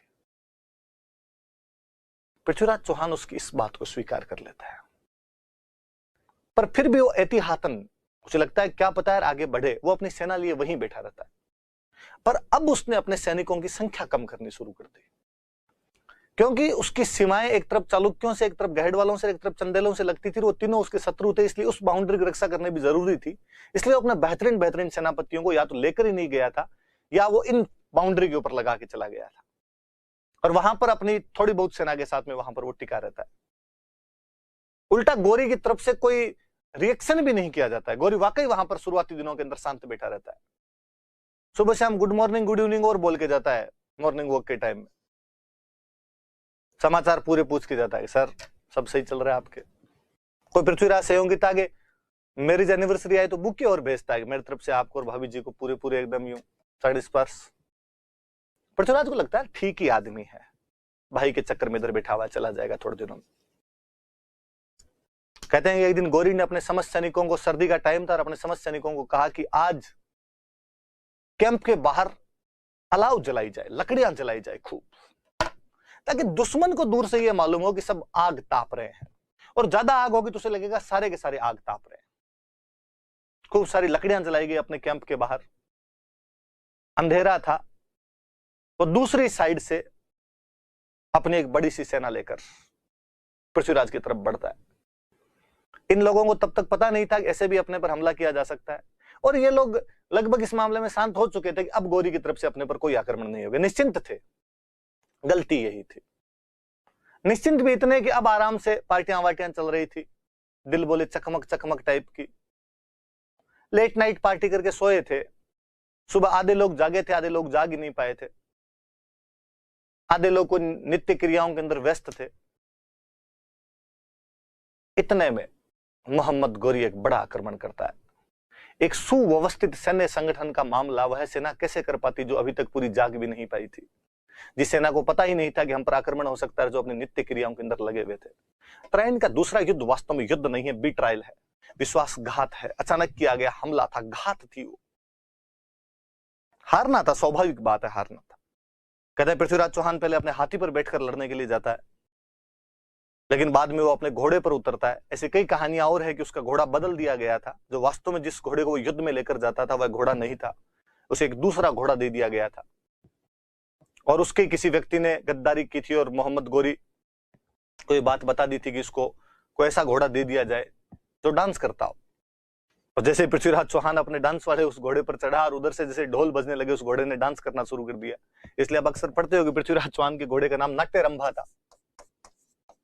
तो नाट्यरंभा इसीलिए कि नाचने लग जाता था, और पृथ्वीराज चौहान को लगा ये नाचते नाचते मराएगा, तो पृथ्वीराज चौहान वहां से निकल जाता है, युद्ध की भूमि से निकल जाता है। हरियाणा में एक जगह और पड़ती है सिरसा, तुर्क सेना पीछा करती है, दूसरे युद्ध के अंदर चौहान हार जाते हैं। सिरसा के अंदर पृथ्वीराज चौहान को गिरफ्तार कर लिया जाता है।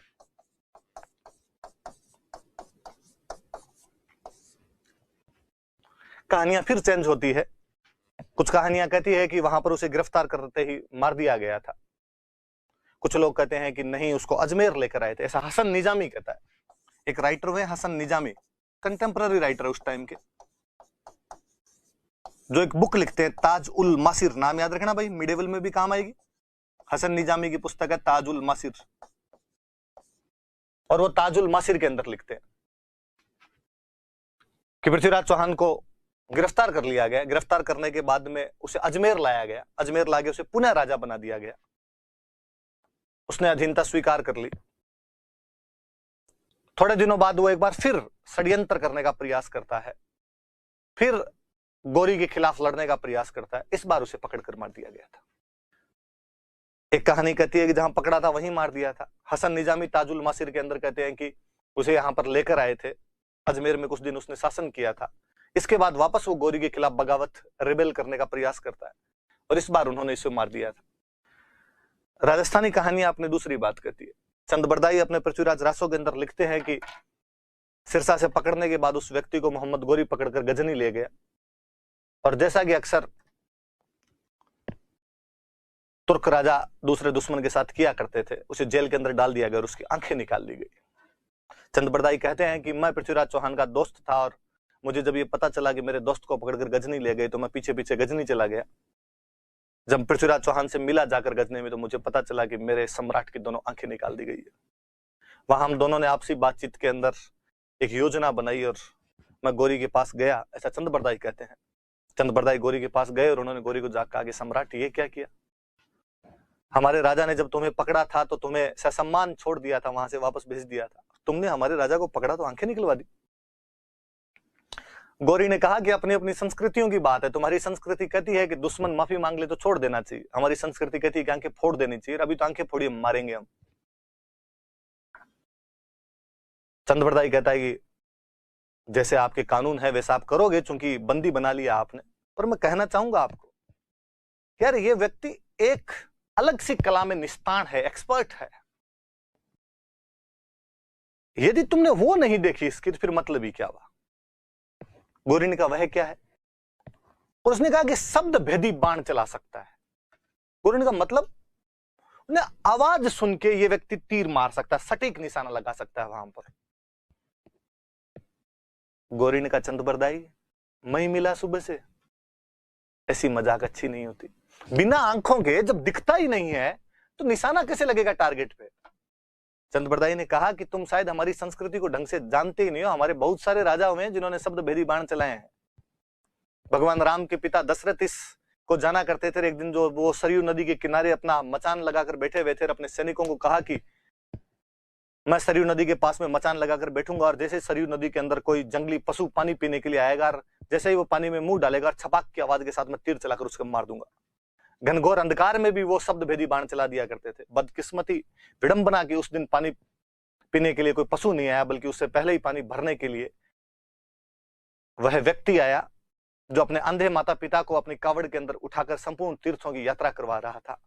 वह व्यक्ति जिसको भारत की सभ्यता आज भी आज्ञाकारी पुत्र के रूप में जानती है, वह श्रवण कुमार जिसकी हम रक्षाबंधन के दिन पूजा करते हैं, वह पानी भरने के लिए आया। जैसे श्रवण कुमार ने अपने बर्तन को सरयू नदी में डाला और छपाक की आवाज ने राजा दशरथ ने चौकन्ना किया, उन्होंने तीर चलाया, श्रवण कुमार वहीं पर मारा गया।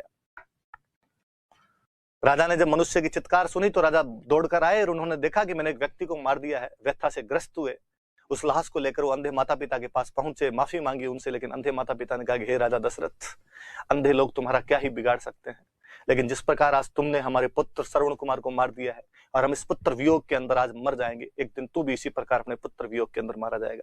कालांतर में कैकेयी के वरदान और उस कहानी ने भगवान राम को वनवास दिलवाया और भरत को राजतिलक दिलवाया। भगवान राम के वियोग के अंदर राजा दशरथ उसी प्रकार तड़प तड़प के मरे थे जिस प्रकार श्रवण कुमार के माता पिता मरे थे।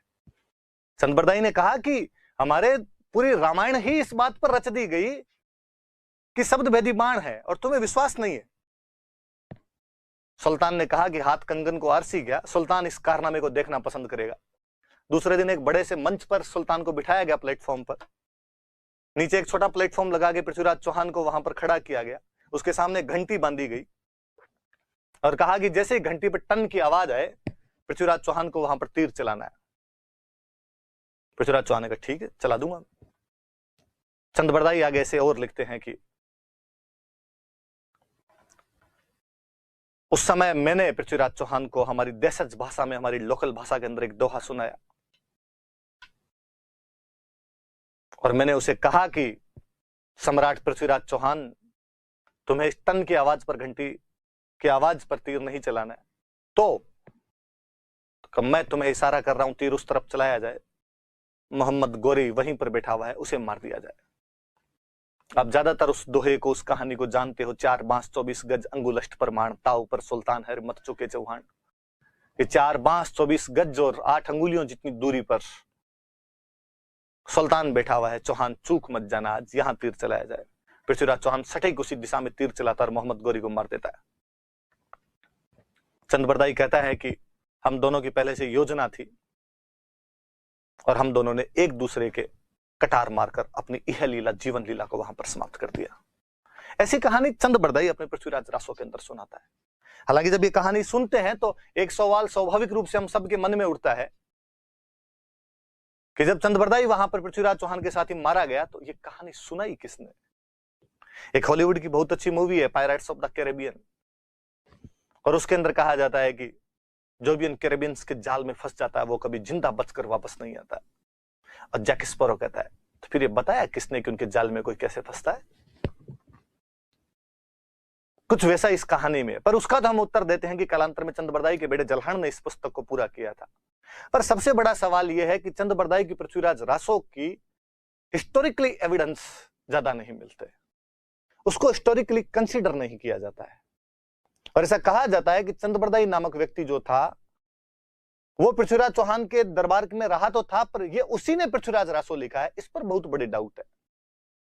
क्योंकि इसका सबसे बड़ा कारण यह है कि पृथ्वीराज रासो के बारे में सबसे पहली जानकारी राज प्रशस्ति से मिलती है कि महाराणा राज सिंह जब राज प्रशस्ति लिखवा रहे थे तब उन्होंने अपने कई दूत आसपास के क्षेत्रों में भेजे और उनको कहा कि जाओ और आसपास का इतिहास लेकर आओ।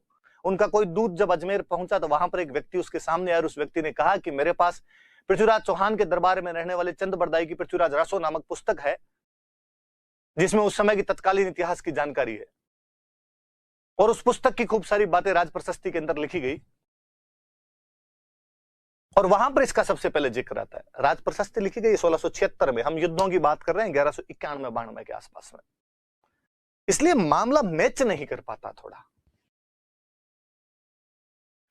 इसलिए कहा गया कि यार क्या पता किसी ने बाद में ये पुस्तक लिखी हो, कहानियों किंवदंतियों के आधार पर लिखी हो, क्योंकि इसी किताब में संयोगिता वाला मैटर है इसलिए डाउट कर लिया जाता है। इसी किताब में शब्द भेदी बाण और वहां जाकर मरने वाली बातें, इसीलिए इस पे डाउट कर लिया जाता है। क्योंकि कालांतर में जब मैन हिस्ट्री हम पढ़ते हैं तब हम पढ़ते हैं कि मोहम्मद गोरी ने 1206 में भारत पर पुनः आक्रमण किया था और उस समय एक खोखर ने उसके छुरा मारकर हत्या कर दी थी। फिर दोनों बातें क्लेश करती है आपस के अंदर। इसलिए इस कहानी को, चंदबरदाई वाली इस कहानी को हिस्टोरियन ने ज्यादातर ने नकारने की ही कोशिश की, पर हमारी फोकलोर के अंदर तो यही प्रसिद्ध है। आज भी थोड़ा बहुत इतिहास का जानकारी शब्द भेदी बाण की कहानी को बड़े चटकारों, बड़े चाव के साथ में सुनाना पसंद करता है। ये दोहा राजस्थान के घर घर के अंदर प्रचलित है, भले वो अनपढ़ आदमी वो भी इस बात को आपको सुना देता है। दो तीन अलग अलग सी कहानियां, अपने को इसमें नहीं जाना। अपने ज्यादा याद रखने वाली बात तो ये कि कौन से कंटेम्प्रेरी राइटर ने ये कहा था कि पृथ्वीराज चौहान को वहां से गिरफ्तार करके वापस अजमेर का राजा बनाया गया था और कालांतर में यहाँ पर विद्रोह करता हुआ मारा जाता है, तो हसन निजामी ताजुल मासिर के अंदर कहता है। हाँ, ये हो सकता है कि जैसा कि वो कहता है कि यहाँ पे षड्यंत्र करता है, हम उसको मार देते हैं, तो इस बार उसे वापस पकड़ कर लेकर गए हो, गजनी लेकर गए और वहां पर ले जाकर उसे मार दिया। मारने का तरीका तुर्कों में उन सब में एक जैसा ही हुआ करता था, बीच के अंदर खड़ा किया जाता था और पत्थर मार मार के मारा करते थे। मुझे लगता है ऐसे होंगे ताने गीत गाए होंगे, कोई पत्थर से ना मारे मेरे दीवाने को, शैतान को जैसे मारा जाता है वैसे उस व्यक्ति को मार दिया गया था। ये उसका अंत को लेके कई सुखांत दुखांत घटनाएं, कई कहानियां आपने को सुनाई देती है। दो युद्ध याद रखना आपने, तो त्रैन का पहला युद्ध मोहम्मद गोरी और पृथ्वीराज चौहान के बीच में तबर हिंद या भटिंडा को लेकर हुआ था, जिसमें वो भटिंडा पर कब्जा करके उसे काजू जियाउद्दीन को दे देता है। पृथ्वीराज चौहान इस युद्ध के अंदर हरा देता है, गोरी घायल हो जाता है, जिसे घायल दिल्ली के गोविंदराज तोमर ने किया था। दूसरे युद्ध के अंदर इस बार अचानक मोहम्मद गोरी के हमले से चौहान संभल नहीं पाए, इस युद्ध के अंदर वो हार जाते हैं। उसके घोड़े का नाम याद रखो तो रख लेना नाटेरंबा। सिरसा नामक स्थान से उसे गिरफ्तार किया गया। हसन निजामी अपनी पुस्तक ताजुल मासिर में कहते हैं कि उसे पुनः अजमेर का राजा बनाया, फिर उसने रिबेल किया हमारे खिलाफ, फिर हमने उसको मार दिया था। दो युद्ध है, प्रसिद्ध युद्ध याद रखना। हरियाणा में जगह पड़ती है 1191 और 1192। First battle of Tarain, second battle of Tarain, Tarain का पहला युद्ध और त्रैन का दूसरा युद्ध। याद रह जाएंगे मेरे समझ में आपके, तो याद रख लेना भाई। मुझे यहाँ पर हमेशा इंग्लिश मीडियम वालों का यूं अच्छा सा लगता है कि तराइन को इंग्लिश मीडियम वाले लोग बोलते हैं टेरेन। प्योर इंग्लिश मीडियम वाले होते हैं, कई होंगे तो क्या अध बिचले से हो जाते हैं, ना तो हिंदी ढंग से आती है ना अंग्रेजी अच्छी आती है, वो तो अपने तरह त्राई में बोल लेते हैं। और जो कॉन्वेंट वाले ये जो बच्चे होते हैं इनको लगता है कि नहीं, मैं क्लास में पढ़ा भी दूंगी त्राइन का युद्ध, तो उनको लगता है क्या बता दिया। तो फर्स्ट बैटल ऑफ टेरेन ये करने में थोड़ा कूल भी लगता है, थोड़ा अच्छा भी लगता है।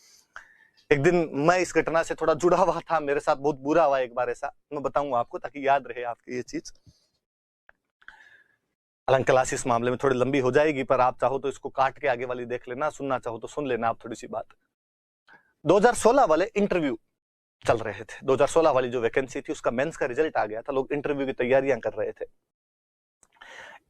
इधर प्री की वैकेंसी आई हुई थी, शायद 2018 के प्री की वैकेंसी आई हुई थी, तो हमारे पास प्री के बैच बने हुए, बहुत भयंकर वाले से बैच बने, और हम उनके अंदर लगे हुए, सुबह से शाम तक उन प्री वाले बैचों के अंदर पढ़ाते।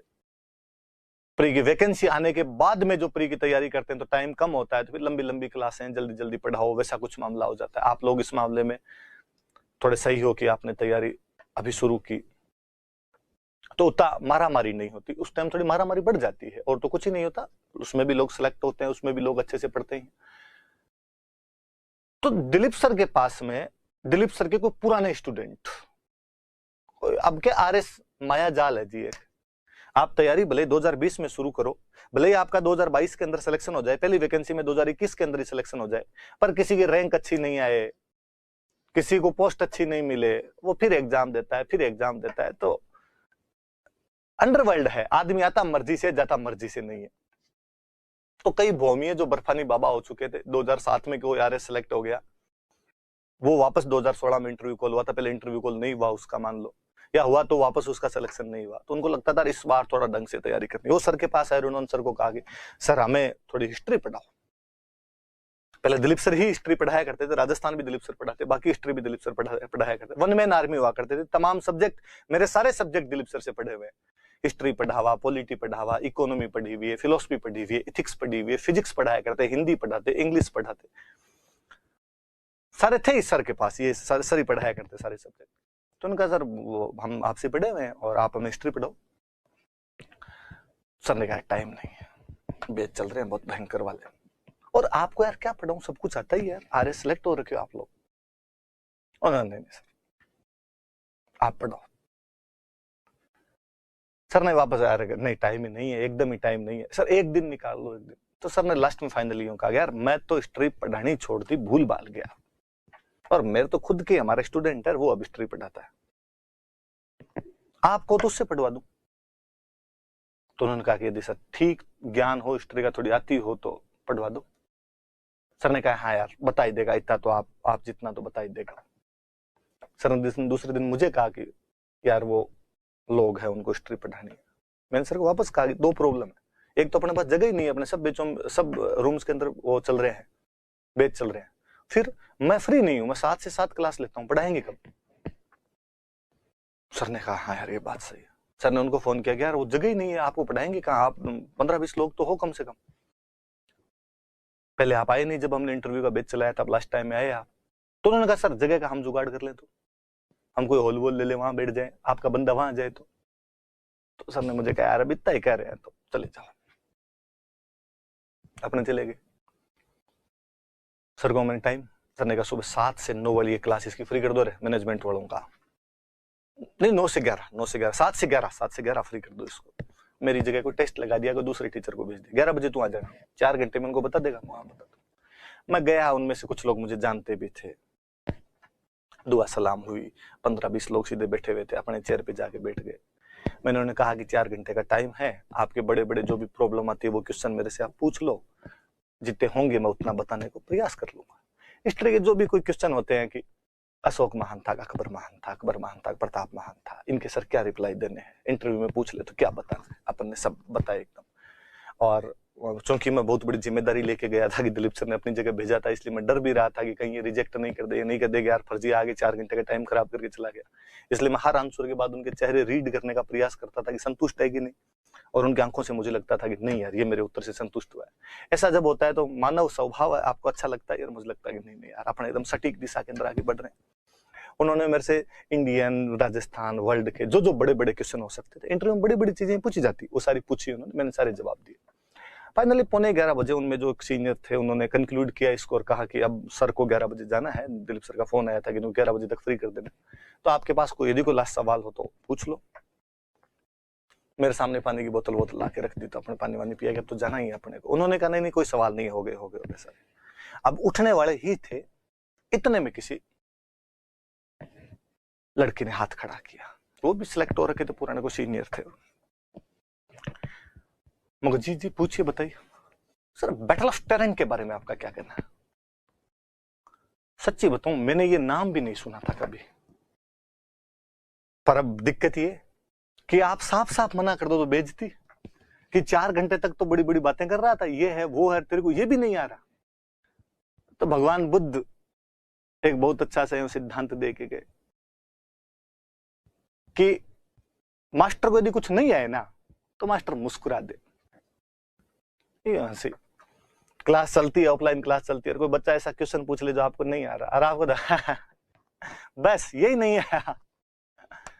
बच्चों को लगता है इतना इजी था कि सर मजाक उड़ा रहे हैं, कि तेरे को ये भी नहीं आता। बच्चा कहता नहीं सर आगे तो बैठ जाओ। हालांकि मास्टर मन ही मन सोचता है कि आ गया तो मुझे भी बता देता कि अगली क्लास में तो पता चल जाए कुछ। और मैंने कहा बैटल ऑफ टेरेन के बारे में तो क्या ही बताना है, हालांकि मुझे दूर दूर तक भी नहीं पता कि ये क्या है, उसमें कोई खास बात भी नहीं है।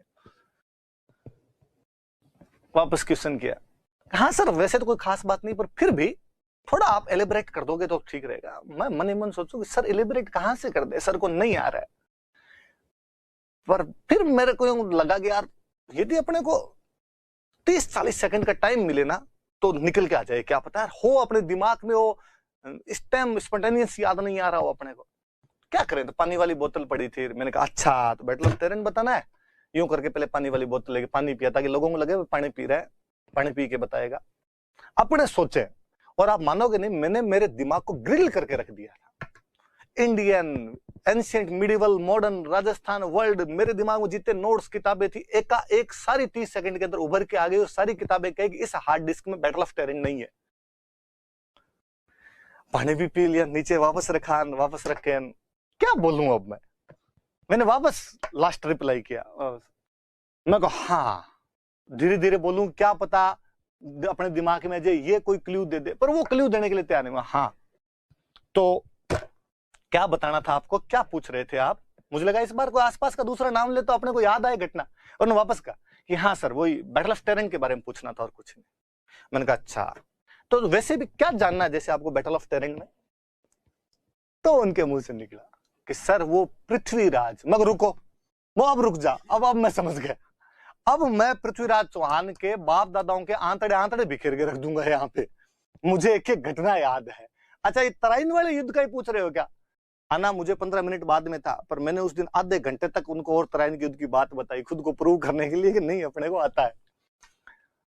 क्लास के अंदर आया तो क्लास में बच्चे बोले सर 11:20 पर आए हो, क्लास तो 11 बजे शुरू होनी थी, आज तो लेट कर दिया। तो मैंने बच्चों को कहानी सुनाई कि आज तो यार मरते मरते बचे।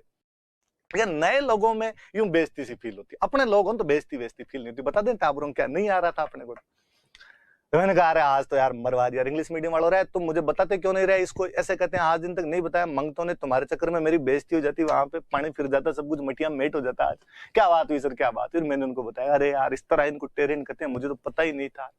तो बच्चे हंस लिए, थोड़ी देर हंसी मजाक सी हो गई, फिर हमने पढ़ाना शुरू कर दिया। आप सुनिए आगे की बात।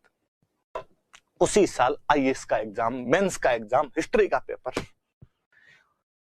इंग्लिश के अंदर लिखा हुआ write down the importance of battle of terrain, Hindi के अंदर लिखा हुआ टेरेन के युद्ध का महत्व बताइए। नहीं लिखा उसने तराइन, क्योंकि गूगल ट्रांसलेशन करता और उसने टेरेन को टेरेन लिख दिया। शाम को बच्चे मेरे पास आए, उन्होंने बोला सर थैंक यू। मुझे लगा क्यों कि सर वो आपने दिन बताया था तराइन को टेरेन कहते हैं। हाँ तो आज हिंदी में भी टेरेन ही लिखा हुआ था। मुझे लगा मजाक की बात भी कई बार काम आती है। तो देख लो भाई इंग्लिश मीडियम वालों, मुझे अंग्रेजी आती है, मैंने आज आपको बता दिया कि इसको टेरेन कहते हैं। हिंदी मीडियम वालों तुम इस बात के लिए मुझे थैंक यू बोलना कि मैंने बता दिया कि कभी आपके आ जाए टेरेन तो आपके याद आए पूरा का पूरा टेरेन, सबका सब याद आ जाए कि इसके अंदर क्या बात थी क्या बात नहीं थी। थोड़ी सी बातें हम आगे और पढ़ते हैं। देखो आगे सीधी सी बात है, हम इस युद्ध के बारे में पढ़ते हैं कि भाई इस युद्ध में क्या हुआ क्या नहीं हुआ था। पहले पढ़ते हैं पृथ्वीराज चौहान हार क्यों गया था। मैं बताऊं नॉर्मल सी बातें आपको, सीधी बातें बताऊं तो मेंस का क्वेश्चन है, 50 शब्दों का क्वेश्चन बने कि पृथ्वीराज चौहान की हार के क्या कारण है। एक कारण तो यह था कि इस युद्ध में पृथ्वीराज चौहान के आसपास वालों ने किसी ने सहायता नहीं की थी, कोई भी दूसरे राजाओं ने सहायता नहीं की। और करते भी क्यों, उसके सबके साथ लड़ाइयां थी, चंदेलों से लड़ाइयां, चालुक्यों से लड़ाइयां, गहडवाल से लड़ाइयां, इसलिए वो अकेला ही गया था। और चूंकि सबके साथ लड़ाइयां थी, नहीं गए वो तो कोई बात नहीं, पर पृथ्वीराज को यह भी डर था कहीं मैं जाऊं और पीछे से ये लोग अटैक नहीं कर दे, तो अपनी अच्छी खासी सेना को यहां पर भी छोड़ के गया था। इसलिए उसकी सेना भी कम हो गई थी और अकेला भी पड़ गया था। दो तो सीधी सी बातें ये। फिर एक वो जो हम सांगा वाले में पढ़ते हैं कि सांगा ने बयाना के युद्ध के बाद खानवा के युद्ध में 1 महीने का टाइम है और बाबर को युद्ध की तैयारी का पूरा समय मिल गया था। यहां तो साहब 1 साल है कि पूरा 1 साल का टाइम दे दिया आपने युद्ध की तैयारी के लिए उसको। तो गौरी को पूरा टाइम मिला एकदम युद्ध की तैयारी करने का, एक ये भी कारण अपने आप। फिर हमको ये भी मानना पड़ेगा कि गौरी एक अच्छा कमांडर है। कमांडर के पास में सारी चीज होनी चाहिए, केवल वीरता नहीं, डिप्लोमेसी, कूटनीति भी आनी चाहिए। और उसने कूटनीति खेली कि उसने कहा कि मेरे भैया ने मुझे भेजा है, मैं तो संधि करने के लिए तैयार हूं। उसने कई दिन अटैक नहीं किया, शांत बैठा रहा। उसने रात को अचानक अटैक किया, उधर वो अलाव जलवा के रखी उसने। हमें यह मानना पड़ेगा कि एक अच्छा कमांडर अपने से कम अच्छे कमांडर से इस युद्ध के अंदर जीत गया था। और पृथ्वीराज चौहान जो है इस मामले में गौरी से कहीं ना कहीं न्यून हुआ, उसमें डिप्लोमेसी का हमें अभाव दिखाई देता है। 4 बड़े से कारण है। पड़ोसियों ने साथ नहीं दिया, अकेला पड़ गया था। सेना कम हो गई थी क्योंकि ज्यादातर सेनापति बाकी युद्धों के अंदर उसके व्यस्त हो गए थे। उसने युद्ध की तैयारी का टाइम दे दिया था और एक आपके गौरी एक अच्छा कमांडर निकला था। दो कारण वो जो मैंने कहा था, जब भी कोई हिंदू आ रहे सबके ऊपर लेबल लगाने, जब भी कोई इंडियन आ रहे सब पे लेबल लगाने अपने को। कारण क्या कि उनके पास में घोड़े होते थे, हमारे पास में हाथी होते थे, और हाथियों वाली लड़ाइयां, खूब सारी हाथियों वाली लड़ाइयां हराई है। बहुत लेट जाके इनको समझ में आया था कि नहीं, हाथियों से लड़ाई नहीं की जा सकती। पर अपने क्या, हाथी थोड़े स्टेटस सिंबल हुआ करते थे और अपने लगता था राजा तो हाथी पे बैठ के लड़ा तो मजा है ना, घोड़ा छोटा होता, हाथी ऊंचा होता, राजा ऊंचा है तो ऊंचे पे बैठे। फिर हमारे भारी हथियार यूज में लिया करते थे, तुर्क एकदम हल्की हल्की तलवारें लाया करते थे, अपने वाला उठा के मारता, इससे पहले वो दो को सलटा के चले जाया करते थे। ये बात मेरी बताएगी सब जगह लगानी है, सीधे सीधे ये कारण है, देख लो आप। पृथ्वीराज चौहान के अपने पड़ोसी राज्यों के साथ विवाद थे, अतः किसी भी राजा ने गौरी के खिलाफ उसकी सहायता नहीं की। लिखा हुआ पूरी लाइन ही लिखी हुई एकदम आप।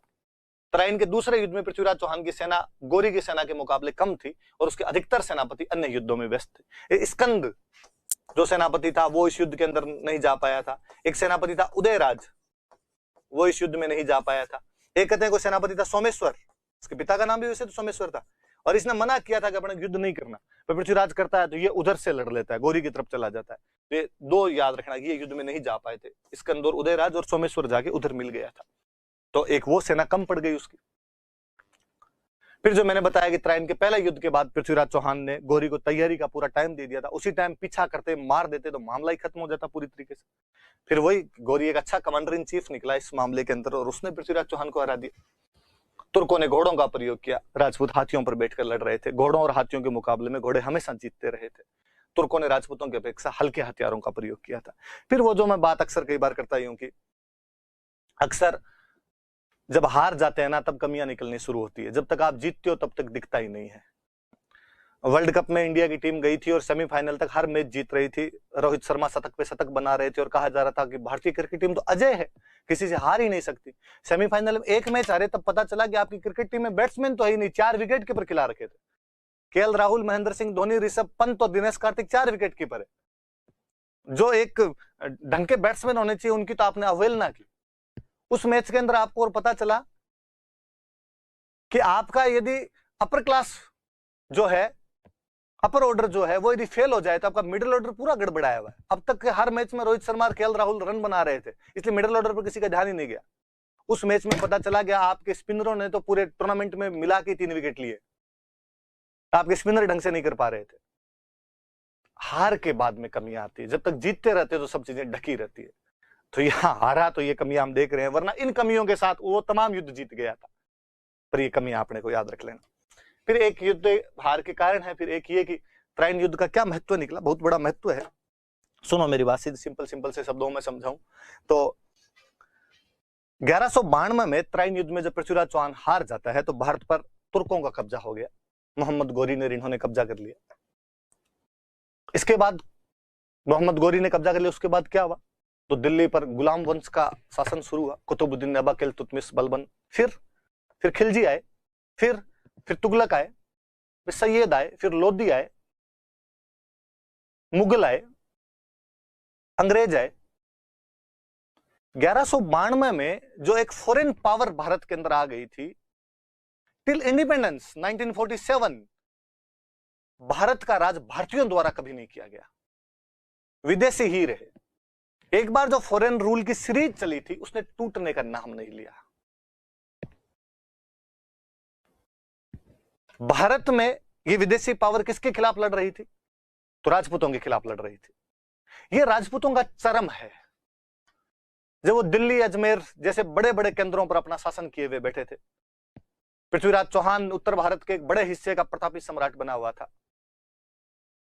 शायद विदेशी हमला नहीं होता तो उनकी राजनीतिक महत्वाकांक्षाएं और बढ़ती और वो बाकी उत्तर भारत के राजाओं को भी हरा के संपूर्ण उत्तर भारत का एकमात्र एक छत्र सम्राट बन सकता था।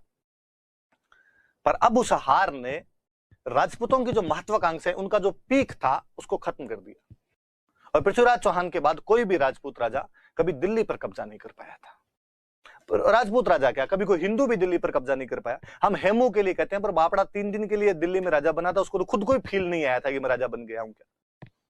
फिर जैसा कि right wingers, pro Hindus ideology वाले कहते हैं कि 1192 में अंतिम हिंदू सम्राट पृथ्वीराज चौहान की हार के बाद हिंदुओं ने दिल्ली की सत्ता पर कब्जा 2014 में आके किया, उससे पहले हिंदू इस पर कब्जा नहीं कर पाए थे। बीच में लिबरल सेकुलर गैंग आ गई थी, हिंदुत्व सम्राट तो उसके बाद ही आया है। तो राजपूतों की वो जो एम्बिशंस थे वो खत्म हो गए इस युद्ध के बाद में, वो आगे नहीं आ पाए थे। दो चीजें तो ये कि भाई विदेशी शासन शुरू हुआ, राजपूतों की जो एम्बिशंस थे वो खत्म हो गए। अब अगला पक्ष गोरी, जब उसने पृथ्वीराज चौहान जैसे एक बड़े राजा को हरा दिया तो अब गोरी के लिए भारत में राज करना आसान हो गया था।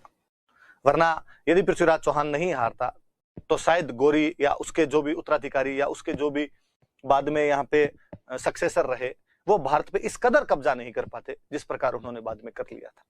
तीन तो सीधी सीधी सी बातें आपकी एकदम, कि गोरी के लिए भारत में राज करना आसान हो गया था या गोरी के उत्तराधिकारियों के लिए भारत में राज करना आसान हो गया था। राजपूतों की महत्वाकांक्षाएं समाप्त हुई और उसके बाद में वो दोबारा कभी दिल्ली पर कब्जा नहीं कर पाए, वो अब छोटे छोटे टुकड़ों के अंदर ही बंट गए थे अपने, और भारत पर एक फॉरेन रूल शुरू होता है जो बाद में टूटने का नाम ही नहीं लेता। पढ़ो देखिए आप, तुर्कों के शासन की, अच्छा ये आए पहले ये पढ़ो। पृथ्वीराज चौहान के हार के बाद गोरी के उत्तराधिकारियों के लिए भारत में राज करना आसान हो गया। राजपूतों की उभरती हुई राजनीतिक महत्वाकांक्षाएं समाप्त हो गई, जो इमर्जिंग पॉलिटिकल एम्बिशंस थी वो खत्म हो गई, और पृथ्वीराज चौहान के बाद कोई भी राजपूत दिल्ली पर कब्जा नहीं कर पाया। ट्राइन के दूसरे युद्ध के बाद भारत पर विदेशी शासन का एक सिलसिला शुरू हुआ जो कभी खत्म नहीं हुआ। जब एक नया रूल ही आ गया पूरी तरीके से, पहला रूल खत्म उसकी जगह नया रूल आ गया, तो रूल आने की वजह से कुछ नेगेटिव और पॉजिटिव इंपैक्ट आएंगे। तो वो कौन कौन से इंपैक्ट थे उनकी बात करते हैं। तो तुर्कों के शासन के कारण भारतीय संस्कृति पर सकारात्मक और नकारात्मक दोनों प्रभाव आए। पहले हम पॉजिटिव पढ़ते हैं।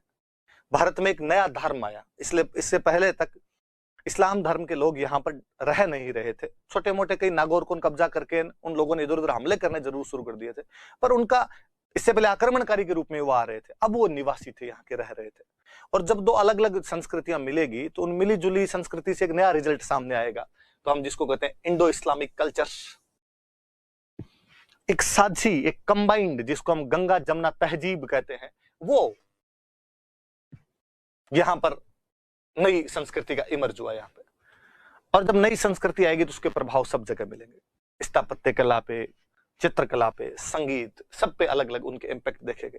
आप जब मिडिवल पढ़ोगे तो और पढ़ोगे कि स्थापत्य कला में उनका क्या प्रभाव था, चित्रकला में क्या प्रभाव था, संगीत पे क्या प्रभाव था। हालांकि संगीत और चित्रकला दोनों इस्लाम में हराम थी, लेकिन फिर भी भारत आने के बाद में जब भारतीय संस्कृति में उन्होंने इन चीजों को देखा तो कम ज्यादा रूप में उन्होंने भी इन चीजों को अपनाया था, अपना असर भी इनके ऊपर छोड़ा था। भारत में सूफी और भक्ति आंदोलन शुरू हुए, थोड़ा लिबरलिज्म, इस्लाम थोड़ा लिबरल हुआ इस मामले के अंदर, और यहाँ पर इंडियंस की वो आप लिबरलिज्म को देखते हुए इस्लाम में भी एक लिबरल धारा निकली, इसे हम सूफीज्म कहते हैं। यही कारण है कि सूफी संतों के दर पे हर कोई जाता है, वो भले हिंदू हो भले मुस्लिम हो, उसमें कोई भेदभाव नहीं देखा जाता। हिंदुओं ने भी जब देखा कि इस्लाम में भेदभाव नहीं है और अपनी तुलना के अंदर वो थोड़े ज्यादा संगठित रूप में है, उनकी भी कुछ अच्छी बातें हैं, तो इधर वालों ने भी उसको अपनाने की कोशिश की, उस भेदभाव को जो आपसी था उसको खत्म करने की कोशिश की, और खूब सारे भक्ति संत आए जिन्होंने वैसी कई बातें करने की कोशिश की थी, मूर्ति पूजा का विरोध किया था, तो सूफी और भक्ति आंदोलन शुरू हुए थे। ये तो अच्छी बातें हैं, पॉजिटिव सेंस है। नेगेटिव ये कि तुर्क बाहर से आए थे तो उन्होंने यहाँ की संस्कृतियों को समाप्त करने का प्रयास किया। यहाँ पर दो संस्कृतियां बड़े तौर पर थी, हिंदू और बौद्ध, तो हिंदू और बौद्धों को उन्होंने खत्म करने का प्रयास किया। हिंदू तो फिर भी बचबुचा गए, बौद्ध पूरी तरीके से खत्म हो गए। अहिंसा का मूल मंत्र मानने वाले वो बौद्ध, जबकि दूसरी तरफ वो तुर्क जो अहिंसा का ए नहीं जानते थे, केवल आगे आगे वाला वाक्य जानते थे। कैसे उनका मुकाबला कर पाते? या तो बौद्ध ज्यादातर वापस हिंदू ही बन गए थे या उधर तिब्बत नेपाल की तरफ भाग गए थे। और तुर्कों ने भी उनके साथ क्या दुर्दांतता दिखाई थी कि नालंदा का पुस्तकालय जलाने से पहले वहां पे जितने भी बौद्ध थे उनको खड़ा करके मार दिया गया था। और नालंदा के विश्वविद्यालय के उस महान ज्ञान को जब बख्तियार खिलजी ने आग लगा दी थी तो कहते हैं कि 6 महीने तक वो दूध करके वहां पे दुखता रहा था। कितनी किताबें, कितना महान ज्ञान उन पुस्तकों के अंदर रहा होगा। पर तुर्क एक कबीले थे जो पढ़ाई लिखाई से जिनका कोई मतलब नहीं था, जो ज्ञान और संस्कृति की बातें जानते ही नहीं थे, जो केवल काटना जानते थे। धर्म का प्रसार ही उनका एकमात्र उद्देश्य हुआ करता था। तो बौद्ध संस्कृति खत्म कर दी गई पूरी तरीके से। ये तो तराइन युद्ध के परिणाम और कारण आप पढ़ लेना उसको। पृथ्वीराज चौहान के बारे में थोड़ी और बातें देखते हैं। हम अक्सर पृथ्वीराज चौहान को केवल एक योद्धा के रूप में पाते हैं, पर हमें यह भी देखना पड़ेगा कि वो केवल योद्धा नहीं था, वह कला और संस्कृति को बढ़ावा देने वाला था। बाकायदा उसने एक मंत्रालय बनाया था कि यहाँ पे बैठो, किताबें लिखो, यहाँ पे डिबेट करो। और उसका जो मंत्री था ये पद्मनाभ था। ये पद्मनाभ विग्रह चतुर्थ के टाइम में भी था और तब भी ऐसे काम करवाता था। पर separate art and culture ministry यदि किसी ने बनाई है तो पृथ्वीराज चौहान है। तो उसने ये पद्मनाभ को मंत्री बना दिया था। उसने दिल्ली के पास में पिथौरागढ़, पृथ्वीराज को हम अपभ्रंश करते हुए हमारी भाषा में कहेंगे तो पिथा पिथा कहते हैं, तो उसने दिल्ली के पास में पिथौरागढ़ नाम का एक किला बनवाया था। अब मेडिवल पढ़ोगे तो और बातें पढ़ोगे। उसके दरबार में खूब सारे विद्वान थे। हमेशा मानते हैं कि चंद बरदाई, जिसका वास्तविक नाम पृथ्वी भट्ट था, उसी के दरबार में था और जिसने की बहुत फेमस बुक लिखी थी पृथ्वीराज रासो, जिसे कि कई साल से हिंदी वाले बहुत चालाकी के साथ कहते हैं कि वो हिंदी का प्रथम महाकाव्य, first epic of the Hindi. हालांकि नहीं है, वो हमारी राजस्थानी भाषा में लिखा हुआ है, पर हिंदी वालों का षड्यंत्र है कि वो कई सालों से बताने लग गए कि राजस्थानी हिंदी का ही एक भाग है। मैं कभी आगे जब भाषा की बात पढ़ूंगा तब उनके तर्कों को खंड खंड कर दिए जाएंगे। जयानक, जो कि कश्मीरी विद्वान हुआ करते थे, इन्होंने इसके दरबार में बहुत शानदार किताब लिखी पृथ्वीराज विजय, जो कि हिस्टोरिकली इंपॉर्टेंस ज्यादा रखती है। 2 किताबें याद रखना। फिर उसके दरबार में वागीश्वर जनार्दन थे। नाम जनार्दन रहा होगा, वागीश्वर उपाधि रही होगी, जैसे कुंभा की बेटी रमाबाई की उपाधि वागीश्वरी थी। विश्वरूप थे, विद्यापति गौड़ थे और आसाधर, ये उसके दरबार में रहने वाले कुछ प्रमुख विद्वान थे। मुझे याद है एक बार किसी एग्जाम में क्वेश्चन था, वागीश्वर जनार्दन, विश्वरूप और विद्यापति गौड़ कौन से राजा के दरबार में थे? पृथ्वीराज थर्ड, पृथ्वीराज चौहान, आप जो भी मानो वो मान लेना। फिर हम इसकी उपाधियां पढ़ते हैं तो उसकी 2 उपाधियां, उसने पिथौरागढ़ का किला बनवाया इसलिए उसकी एक उपाधि है राय पिथौरा।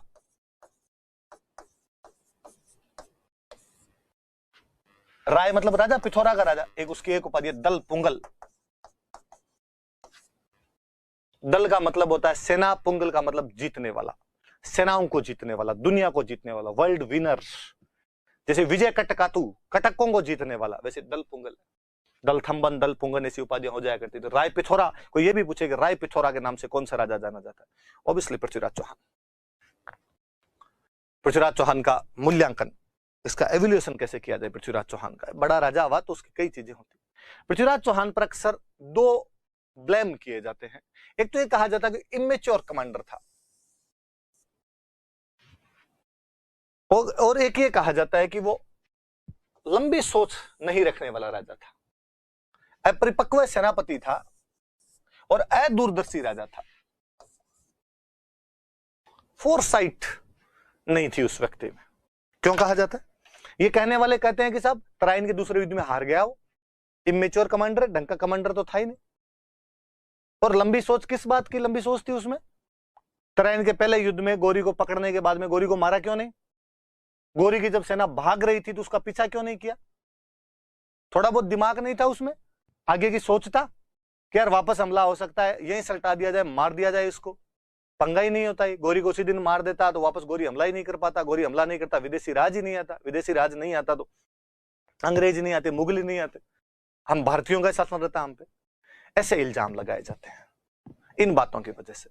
पर हमें इनके रिप्लाई करने हैं और हमें यह कहना है कि तराइन के दूसरे युद्ध से पहले पृथ्वीराज चौहान किसी भी युद्ध में हार का सामना नहीं करता है। इसलिए केवल आप एक रिजल्ट के आधार पर यह नहीं कह सकते कि वो एक अपरिपक्व सेनापति था। हम ये जरूर कहते हैं कि गोरी उसके मुकाबले में ज्यादा अच्छा सेनापति निकल गया था उस युद्ध में, डिप्लोमेसी दिखा दी थी, पर आप इमेच्योर वाली बात नहीं ला पाते। वरना मात्र 12 साल की उम्र में अपने शासन प्रबंध को संभालने वाला वह युवा जो चंदेलों, चालुक्यों और गहड़वालों की शक्ति को पद दलित कर चुका था, जो उसी मोहम्मद गोरी को तराइन के पहले युद्ध के अंदर भागने पर मजबूर कर देता है, उसे आप अपरिपक्व सेनापति कैसे कह सकते हैं? और भाई साहब, जिन चीजों को आप फोरसाइट लेस मानते हैं, आप मानते हैं कि दूरदर्शिता का अभाव था, और आप कहता है कि उसने गोरी को छोड़ क्यों दिया था, या रिटर्निंग आर्मी को उसने मार क्यों नहीं दिया था, ये पृथ्वीराज चौहान के डिसीजंस नहीं है, ये तात्कालिक भारतीय संस्कृति की वैल्यूज है। ये उस सनातन संस्कृति के मूल्य हैं कि यदि दुश्मन माफी मांग ले तो छोड़ा जाना चाहिए, यदि दुश्मन की सेना भाग रही हो तो पीछा नहीं किया जाना चाहिए। पृथ्वीराज चौहान केवल अपने उन सिद्धांतों को, मूल्यों को मान रहा था, उन पे चल रहा था। यह अब है छल बल साम दाम दंड भेद, किसी ना किसी तरीके से दुश्मन को घात लगा के धराशायी किया जाना चाहिए। उस टाइम ये बात नहीं थी। आप वर्तमान का फीता लेके भूतकाल की दीवार को नापने की कोशिश कर रहे हैं। यदि पास्ट की दीवार नापनी है तो फीता पास्ट का लिया जाए, वैल्यूज वो रखी जानी चाहिए। मैं और बताऊं, पृथ्वीराज चौहान 1000 साल बाद भी भारत के अंदर याद किया जाता है क्योंकि वह अपने वैल्यूज पर चलने वाला राजा था, वरना तो अंतिम युद्ध में हारा था और उसे मार दिया गया था। पर हम एक हारे हुए राजा को भी याद रखते हैं क्योंकि हमें लगता है हार जीत युद्ध के परिणाम अलग हैं, पर उसने गलत साधनों का प्रयोग नहीं किया था, अपने सिद्धांतों वैल्यूज पर टिका रहा था। गांधी जी जो बाद में साधन और साध्य की पवित्रताओं पर बल देते हैं, हम वो चीज उस समय के शासकों में, उस समय की जनता के अंदर देखते हैं। और ये केवल उनमें नहीं, आज भी मैं तो कहता हूं, इतिहासकार पता नहीं क्यों उस बात को देख नहीं पाते। आज भी गांव में कोई छोटी मोटी लड़ाई हो और सामने वाला दुश्मन अपने से माफी मांग लेता है तो अपने बढ़ के राज बेटे, अरे छोड़ो, माफी मांग ली तो किस बात का किया जाए। कोई घायल हो गया और उसको कोई पीट के, आप किसी घायल व्यक्ति को और पीट के आ जाओ तो अपने घर वाले कह देते हैं पढ़ो बापड़ो बिन के मारो। कोई एक आदमी को 5-7 जने मार देते हैं और आगे कहे तो अपने उनकी बहादुरी की तारीफ नहीं करते, मर्द था तो एक एक मारते। कोई पीट करके खड़ा था और उस पे जाके लठ मार देते हैं तो कोई अपने में से कोई कह देता है हम छाती लड़नो। हम आज दिन तक उन मूल्यों को जब रक्षा कर रहे हैं, उनको मान रहे हैं, तो वह समय अलग था भाई। आप इस प्रकार से नहीं कर सकते। कम से कम रिप्लाई है नीचे, पृथ्वीराज चौहान पर अपरिपक्व सेनापति और अदूरदर्शी राजा होने का आरोप लगाया जाता है, लेकिन यह आरोप सही नहीं है क्योंकि त्राइन के दूसरे युद्ध से पहले उसे किसी भी युद्ध में हार का सामना नहीं करना पड़ा था, इसलिए उसे अपरिपक्व सेनापति, इमेच्योर कमांडर नहीं कह सकते आप। दूसरा लिखा हुआ कि भागती हुई सेना पर आक्रमण नहीं करना और माफी मांगने पर दुश्मन को माफ कर देना उस समय की हिंदू संस्कृति के आदर्श थे, आइडियल्स थे। पृथ्वीराज चौहान भी अपने उन्हीं आदर्शों का पालन कर रहा था। हर दौर के आदर्श अलग अलग होते हैं। आज का आदर्श यह है कि मम्मी पापा के साथ में रहना चाहिए हमेशा। हो सकता है अपने से 4 पीढ़ी आने के बाद में बच्चे कहें कि नहीं, मम्मी पापा के साथ नहीं रहना चाहिए, शादी के बाद में अलग ही हो जाना चाहिए, जैसा कि विदेशों के अंदर होता है। 16 साल का होने के बाद में बच्चा या बच्ची जो भी हो अपने माता पिता को छोड़कर चला जाता है, और 4 पीढ़ी बाद में यदि अपने बच्चे ऐसे करने लग गए तो क्या वो हम पर हंसेंगे कि यार हमारे परदादा जी बड़े मूर्ख थे यार, लास्ट तक मम्मी पापा के साथ ही रहते थे। लिबर्टी नाम की भी चीज होती है, फ्रीडम। और यूं ऐसी बात तो घर वालों के सामने करने से डरते थे। ओबामा का आज बयान था कि लॉकडाउन में मेरी जो बेटी है उसका बॉयफ्रेंड हमारे घर पर रहा था, वो बहुत ज्यादा खाता था, इसलिए हमारा बजट है वो गड़बड़ा गया।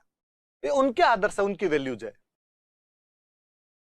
अब कोई कहे कि यार भारत के अंदर तो बेटी के बॉयफ्रेंड को घर पे नहीं रखते हो, आप तो इन चीजों में, अरे हमारे आदर्श नहीं है भाई, हमारी वैल्यूज अलग है, उनकी वैल्यूज अलग है अपने आप के अंदर। तो ये भी ध्यान रहे भाई इस चीज को।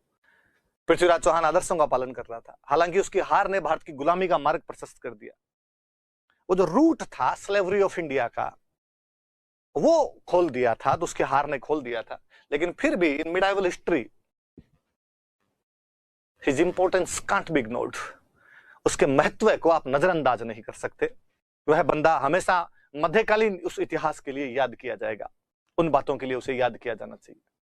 ये पृथ्वीराज चौहान था। खूब लंबी सी क्लास हो गई। आप फिर मुझे पता है शिकायत करोगे कि सर इतना लंबा पढ़ा दिया, याद कैसे करें।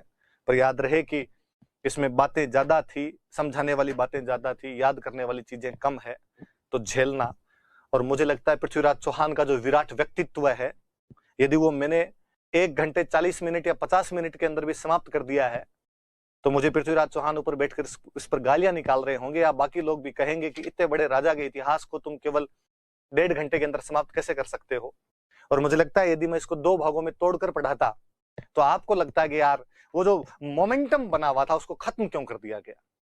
तो आप पढ़ना, झेलना थोड़ा सा, और इस बात को चीजें याद करना। आप उस प्रतापी सम्राट की तमाम बातें आपने अब तक सुनी थी, आज ढंग से पढ़ी उनको, तो आप अच्छे से याद कर पाएंगे। ये मेंस में कोई क्वेश्चन पूछ सकता है, हम लाइव आऊंगा, मतलब मैं और बताऊंगा कि हमें कैसे क्या लिखना है। Thank you.